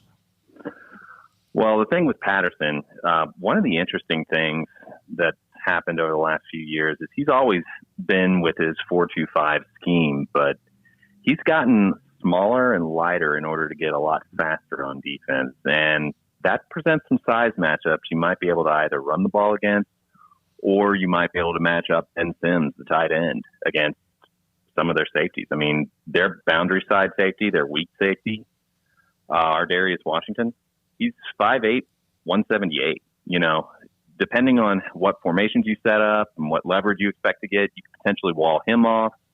You could potentially run some run-pass options to get individual matchups in space. Patterson feasts on tendencies. The bowl game, when they just absolutely destroyed Ole Miss's offense, during bowl preparation, they had identified a 90+% tell on which way Ole Miss is going to run the ball based on where the tight end lined up. And needless to say, they slanted the line one way or the other that entire game. Ole Miss couldn't run the ball. And all of a sudden, that quarterback's constantly in 3rd and long. So whatever they do, they need to take a look at whatever they've simplified over the last couple of weeks just to get by with no practice time and with different guys in the lineup. And they need to break some tendencies. Otherwise, Gary is going to completely feast on, I know what you're probably doing there. I know what you're probably doing there. Because some of those same concepts that you used against West Virginia and Texas, there were even plays in Austin. One of the near interceptions Brewer threw, they had a flat 7 where one guy's going to the flat and one guy's running a little 7 route where you stem inside and then you run to the corner. Texas corner saw that coming a mile away, and it's probably because he saw it on film when they completed it for 18 yards against West Virginia. So you definitely got to break tendency on that, and you got to use formations and what you've seen on film to your advantage, try and leverage things in your favor. Oklahoma did a good job of that against the Frogs last week. They lined up with 3 receivers to one side and just a tight end to the other side. And they were able to use that in order to get their running back matched up on a linebacker in space for a big pass completion. So little things like that go deep into the game plan, understanding how this defense wants to line up and how you can attack them. Offensively, both teams have kind of had similar problems in that they're not very strong up front yet. But at least for TCU, one of the things that's kind of a surprise to me, Sam, is that Max Duggan has not really progressed all that much. And I know that he didn't really have an offseason as he was dealing with a health issue. But what has really been his biggest bugaboo when it comes to making mistakes in the field? Well, the Kansas State game, until they went into kind of 2-minute drill, Kansas State giving everything up underneath, he really struggled to complete passes against them. And it was hit or miss on whether or not he was on target. It was a real off game for him. But the issue that TCU's really had is that they're almost completely new on the offensive line. With the left guard that they just lost for the season out, I think the only position where they've got double-digit starts is left tackle.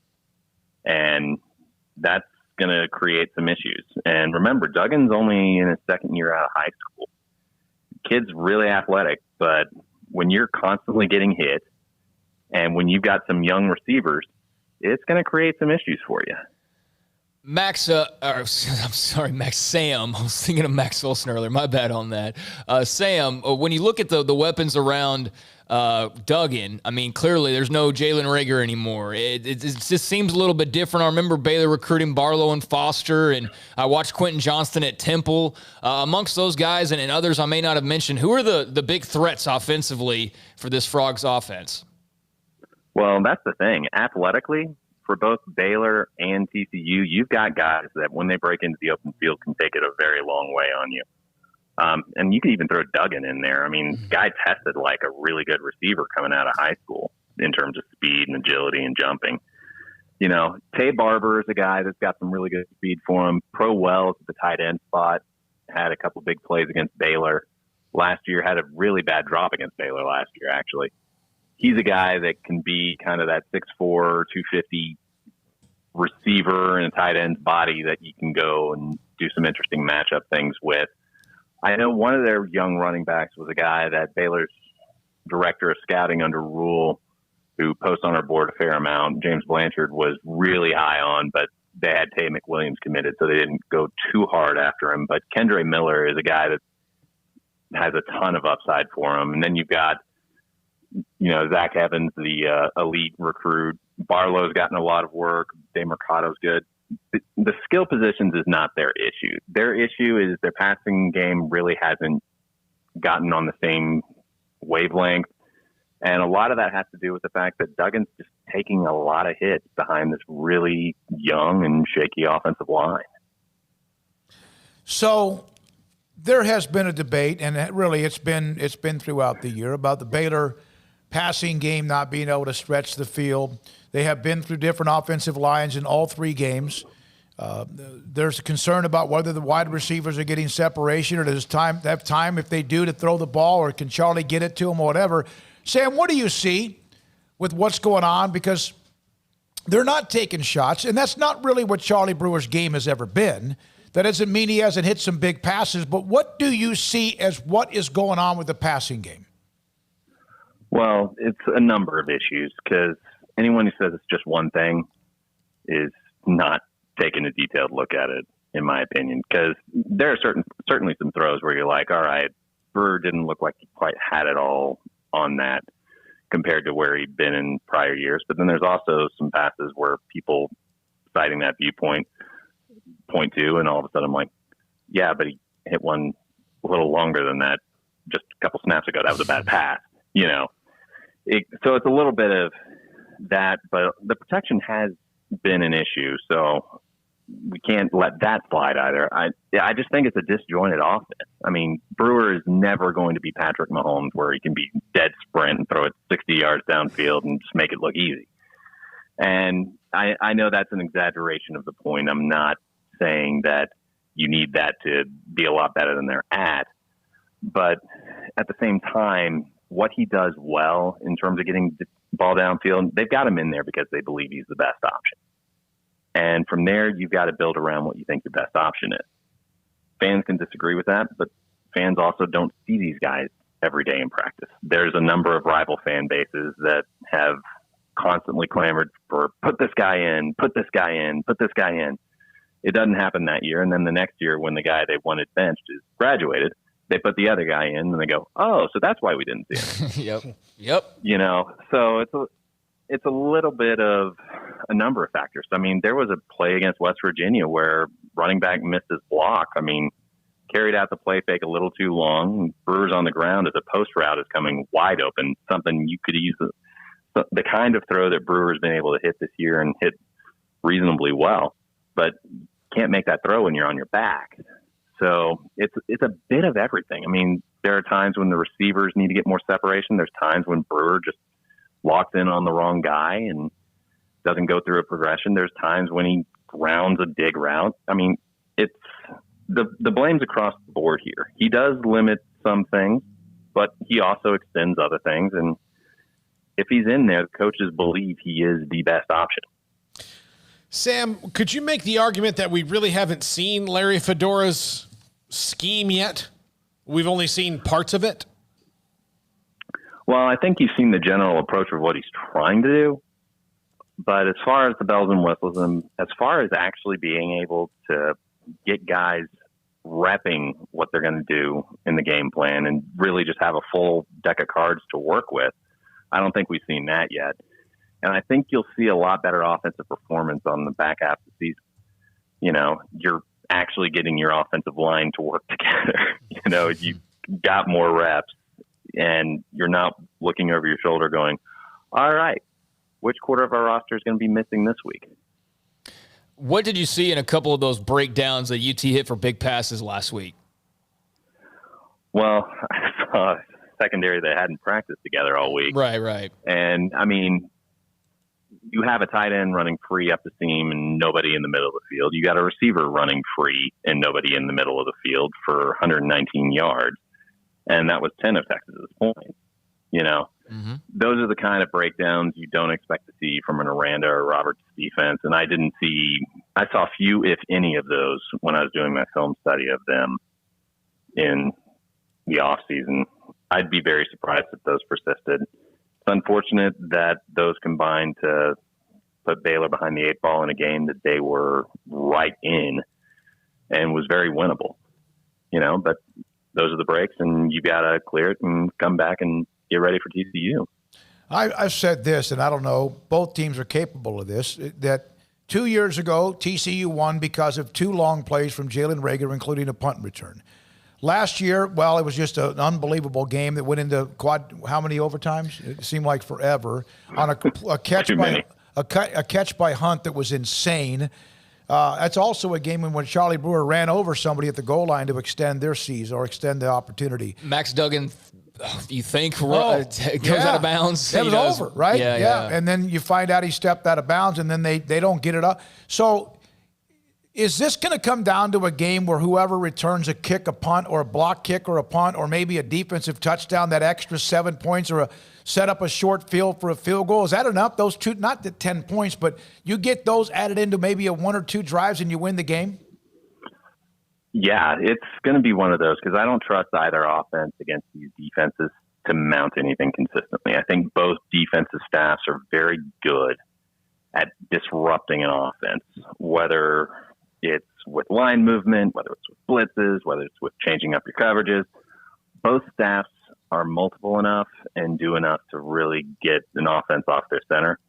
And it probably will come down to somebody missing a tackle and somebody creating at a skill position. And both these, if you put all the skill talent in the Big 12 in a 4x100 relay competition, I don't know who would win, but Baylor and TCU would at worst be in the top half of the conference, and they'd both probably medal. So you've got some guys on both teams that, if you get out of your gap, you're going to give up some ground before you can get them, if you can get them. And I think it's just going to come down to one of those. Hey, Sam, what kind of expectations do you have for the running game? I know the running game's been in the headline, at least two members of the running game in the headlines this week. But with that behind them now, I mean, I know this is not the opponent you want to see to really open up the running game, but is there going to be some potential there, some possibilities there? Or is this going to be like, the third straight game where they don't rush for 100 yards? Well, I think looking at it as whether or not you run for 100 yards to gauge your tailback production here is probably not going to be the right way to look at it. Yeah. You'll need to add in whatever short passes you include to the running backs on called run plays to the other back. So, for instance, say like they have an inside zone called where they can hand it to Lovett, but they also have a little swing screen called on the same play to Ebner, and Charlie's responsible for, do I hand off or do I throw it? Both could go for 10 yards, but only one will be logged as a running stat, for instance. Right. So when you add that together, I think they'll be able to put some stuff together, but I don't expect the actual rushing statistic to get to 100 yards. I think the line will be better because, the tailbacks averaged, I think, around just under 4.4 per carry against Texas, and they had some of those short RPOs as well. And honestly, I feel like they got away from it too much play calling wise, but there's 1,000 things going on during the game that the coaches have to adjust to. And then they did reasonably well against Kansas with 4.48. I mean, West Virginia was a whole just disaster on the offensive line with guys that hadn't been practicing, going against a really disruptive front. I think you'll see at least a step. I don't think you're going to see West Virginia again, at least. And I think you'll be able to see at least a little bit that could carve out, get a couple first downs, maybe set up a field goal, get you in position for maybe a big passing play. I mean, I don't think they're going to be able to do the damage that Oklahoma was able to do on the ground to them, but I think they'll be able to carve some things out. All right, Paul. Yep. Has Sam been able to help you? Yes, always. Okay. Me too. I feel smarter after this segment every week. Let me tell you something. There's a lot of guys that take the break these down, and what you now can do by putting up the videos or the pictures and let someone like me who has a concentration level of a pig, I'm telling you, it makes a big difference for me, Sam. I love your work and all those that do that kind of thing. It really is very helpful and instrumental in trying to figure things out, So appreciate your work. Craig, anything else for S11? No, just appreciate his time as always and enjoy his articles. When you check in somewhere or you need to make a reservation, do you put your name or do you put S11 and they just know? I don't know about that, but thanks for the kind words on the article. It's always better to show somebody what's going on than tell them. Yeah, because you just used to be able to write it, and now you can put pictures up because of everything. And I mean, I have always heard that hotel workers are big X's and O's people, huge X's and O's people, so I'm sure they're well aware of S11. Oh, that's like James Bond of college football analyzation. It'd be like Batman. He matches Malone when you check into the hotel room. Do we have a picture of Sam? No. Sam, send me a picture of you, and not the one when you're looking at. I can tell he's like me. He don't want his picture up probably. Just like I would I'm demanding you do that because I mean, without this, you can't just go by S11. What if he sends you a picture of the number 11? What if they does that? Yeah, that's fine. That letter S. That's fine. Do that as well. We need to put a picture. Logo. We need your picture, when you're I don't know, where do you break down film? Is it in places we don't need to know exist? Your perception of what he does. It's a laptop. Yeah. Khakis. Well, first the bath bomb, now this. This is getting weirder than the Leach interview again. Yeah. No kidding. Oh, my God. I love Sam Bradshaw. S11, thanks, man. Appreciate your time. Send the picture. That's Sam Bradshaw with us on Thursdays at 5:30. I just leave that man he came alone. back with some heat, huh? Yeah. Good for him. Good for him. All right, 5:51, Armstrong and Jack running the mothership. That's the most beautiful thing we have now. Is that a flat screen or is that just what is that? It's a flat screen. It's a flat screen. What do you it's think? a It's flat like screen. an old television that they hollowed out the back of the desk? I don't know. It looks like it could be. We blew a tube. Yeah. We got to go. Yeah. You got to go break? No. I'm saying we blew a tube and we got to call the TV repairman to come in. Like we're in the Stick some aluminum foil up on the antennas. Yeah. We have been in this studio since what? Late August? Early September. Yep. And so nearly 2 months. And that right there like changes everything. It's like another addition to what we continue to do with what Brian, Ashley, and Colt and their dream. Yeah. And then with what Jack and CJ, obviously Armstrong and Drake and what they do. I can't tell you guys what this means for me, Every couple of weeks I get, I'll just walk outside and I'll have packages delivered to the house. I know that they're coming, and it's Colt's getting stuff for Armstrong to play with. And so I'm like, oh, good, Armstrong's going to be happy. I'm They bringing send it him to a your new phone. house? Yeah, Oh, that's because, cool. there's Okay. no, here. You want to leave it on the front door right here? They've done that. They put it out near the mailbox one time, the couch or whatever. Well, the couch they asked me if I could take, and I said, well, yes, but I need a way to get it there because I can't. I don't have. At the time I was driving the Jeep, and I was like, well, I can't. Unless you want me to saw it in pieces, and then we'll reassemble it. It's in dire straits. So in this year alone, we've been together since June of 2010. So in the decade plus, you've now been through. You're going to get a new one. You have to. I did. Craig did. Yeah, we'll see. I was in a car accident. For people who don't know, I was in a car accident on Saturday, and everything's fine, but except for my beautiful baby, the Jeep Cherokee Overland. I knew you had a kid. Yeah, no, my Jeep Cherokee Overland that I bought at Allen Samuels Dodge Chrysler Jeep Ram. Yeah, it's fantastic. One of our great sponsors. Speaking of which, we got to share the story about yesterday. So yesterday we're on the air. I don't know what time it was. 4:30. And all of a sudden there's this massive crash, bang, because this is MLK. You can sometimes hear the drag racers. It's the bridge, the suspension bridge is right here. Washington Avenue is right across. We've told you kind of where we are, and we're here. This is an apartment condo type building, and we're on the bottom floor, and then there's 2 hotels being built right next door. And we're on MLK and Elm. And there was this thud, boom.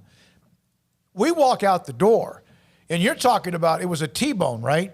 And the T-bone, I think it was head on. And the head on knocked another car and this poor woman into a traffic light telephone pole that's steel. Yeah. And I don't know how they're not both up into the kind of like the garden area in front of the Martin Luther King. I've never seen an airbag explode like it did, and she's okay. We hope. I'm sure she's sore, and I'm sure the other. So this lady, her car's still running, and there's oil dripping and all this stuff out of the radiator. I go to turn the key, and we come up. She tells her to sit down, right? Mm-hmm. And random dude walks up to her and goes, yeah, I just saw a wreck the other day and a woman died. I was like, it's like a baby died. Just what you want to hear in that moment. He just told her to relax, and he tells us that. And but I was so thrilled when I realized that the only one in the other car was a woman, and thank God she was buried under this airbag. Yeah, but I thought there were children in the back, and if there were, it would have been a thank God. But it was a really bad accident. People need to watch out the traffic lights. The same thing happened. I think something's going on. So my traffic accident happened because the lights were out on Franklin. And then when we were done with this, the lights were out, and they had a technician working on the box right across the street from us when we walked out the door last night. And then I'm on my way home last night, and there were some lights out on Lakeshore. So it seems to be weird 3 times in the same city. So I'm wondering if something's going on. I don't know.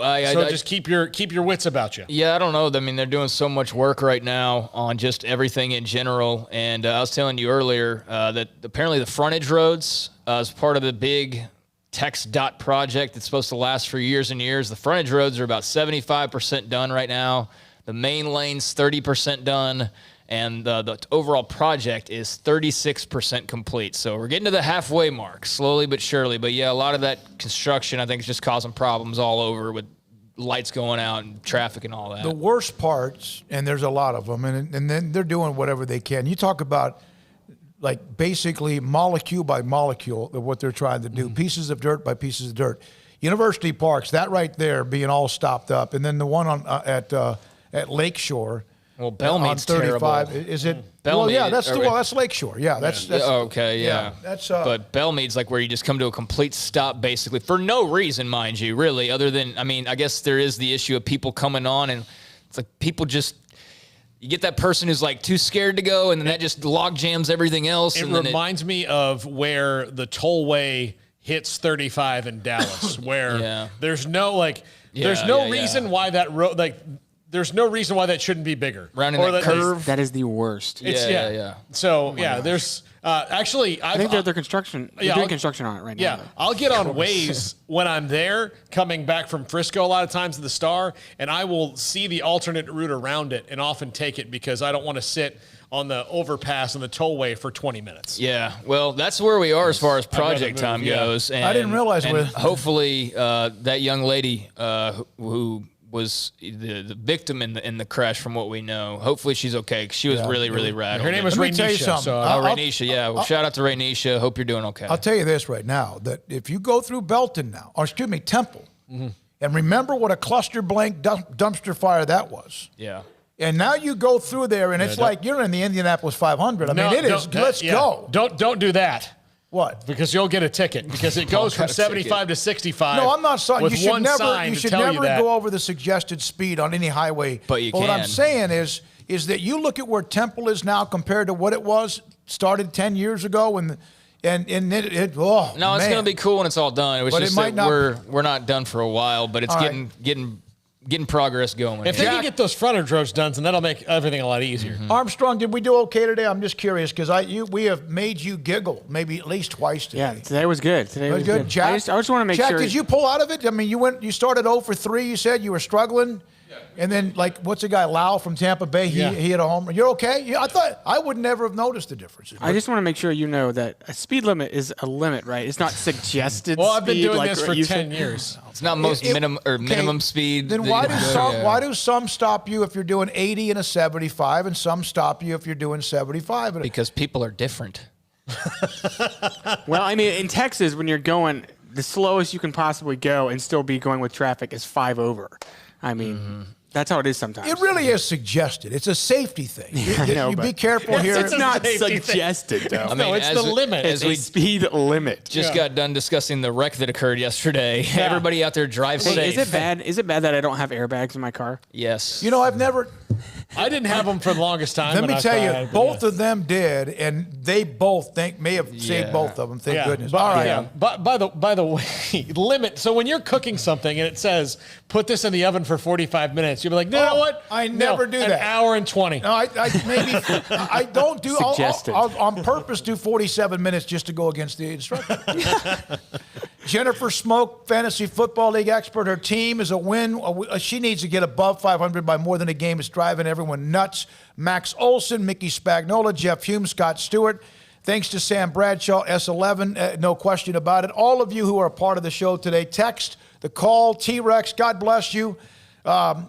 Thank you for all you do. And, of course, Jack and Armstrong. We'll have CJ, and also always want to mention CJ and Drake with what they do. Our sponsors. You see them behind us. Texas Farm Bureau Insurance, McLennan County Agents, Petty Clinic, Low T as far as studio sponsors, and everyone else. Today, Waco, U.S. Army Waco Recruiting Company called me about what their plans are with us in November. So many of you, Ideal MRI, title sponsor, all of you, thank you. Paul Catalina, Craig Smoke, I'm David Smoke. Back here in the studio tomorrow, this is SicEm, Ron Francis, Mike Hicks, and much more. SicEm365 Radio.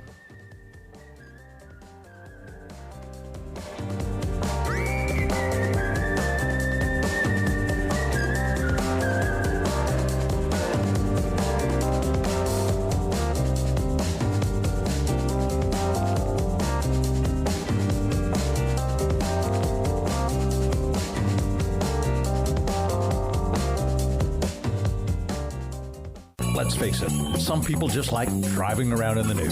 Hi, Jay here from Pickup Outfitters to talk about those truck owners that know they have naked trucks but simply don't care. You'll hear them saying something like, I'm just driving around free and easy, nothing constricting me. Gross. But there is something that can entice almost any naked truck owner.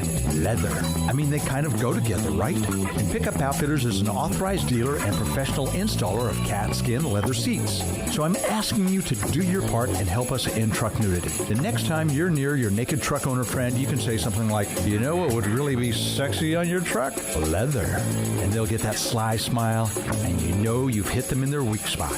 Pickup Outfitters installs factory matching leather kits or custom kits in just about any color combination for your truck or even car. It's the sexy thing to do. You can be part of the problem, or you can create a commotion with cat skin leather seats at Pickup Outfitters. 220 Lake Air Drive in Waco. Texas Farm Bureau Insurance has protected fellow Texans with auto, home, health, and life insurance since 1952. With more than 260,000 square miles of land and 27 million people, that's a lot to cover. Whether you're wrangling cattle or wrangling kids, we're proud to protect Texans in all Texan ways of life. Stop by and see our agents at one of our 3 McLennan County locations. Coverage and discounts are subject to qualifications and policy terms and may vary by situation. Stepping into the boots of a U.S. Army officer can add confidence and leadership skills to your son or daughter's career path. See all the things they can achieve in our boots at GoArmy.com. U.S. Army Waco Recruiting Company, 254-598-8131 or 254-776-1543. Born in Waco, Brotherwell Brewing exists to serve the Central Texas community with locally crafted beer of the highest quality. They want to bring Central Texas closer to the brewing experience so everyone can enjoy well-made beer as much as they do. For 2.5 years, they've been bringing high-quality beer to Central Texas at their location on Bridge Street in East Waco. And this football season, you need to stop by on game day for curbside pickup or stop by their tent next to SicEm365 at Brazos Parking for your pregame refreshment. Brotherwell Brewing believes in community and bringing people together to enjoy products made in their community. So for your game day, whether it's a tailgate or at home, stop by Brotherwell Brewing for high-quality craft beer made right here in Central Texas, 400 East Bridge Street, and check them out online at brotherwell.com. A group of over 30 physicians in Central Texas became frustrated seeing patients fail at losing weight themselves. They opened Muscle Wise Nutrition. We've seen too many patients suffer from complications of obesity. Patients who have tried countless do-it-yourself diets, which often results in 25% of the weight they lose coming from muscle breakdown and muscle loss. We needed another approach, so we opened Muscle Wise Nutrition. This is a coach-managed diet program to lose substantial weight, targeting fat while sparing muscle. Dieters are seen weekly by a coach who performs detailed body composition analysis. Please email us at SicEm365 at MuscleWiseNutrition.com, and one of our coaches will contact you promptly to get you set up for our free educational seminars. Lose weight by losing fat and sparing muscle. Start MuscleWise today. Contact us at SicEm365 at MuscleWiseNutrition.com. Boozers is the wedding ring store and more. If you're ready to get engaged or already married and want to upgrade your wife's ring for a special anniversary, Boozers is the place to go. With the largest selection of premier quality diamond engagement rings and wedding rings in Central Texas. They have 7 cases with over 300 styles of rings from top designers like Natalie Kay. Choose from yellow, white, or rose gold, plus beautiful top quality loose diamonds. With an in-house jewelry, they can also custom make anything you want. Bring in a picture or drawing and let Boozers create your one-of-a-kind pendant or ring. They can even use some of your old gold and diamond jewelry to create something new. At Boozers, you'll find a great selection of quality timepieces, and Boozers is the place for expert watch maintenance and repairs, too. They specialize in expert Rolex watch repair for fine jewelry, watches, custom work, and more. Go to Boozers on Valley Mills and Lake Air Drive in Waco.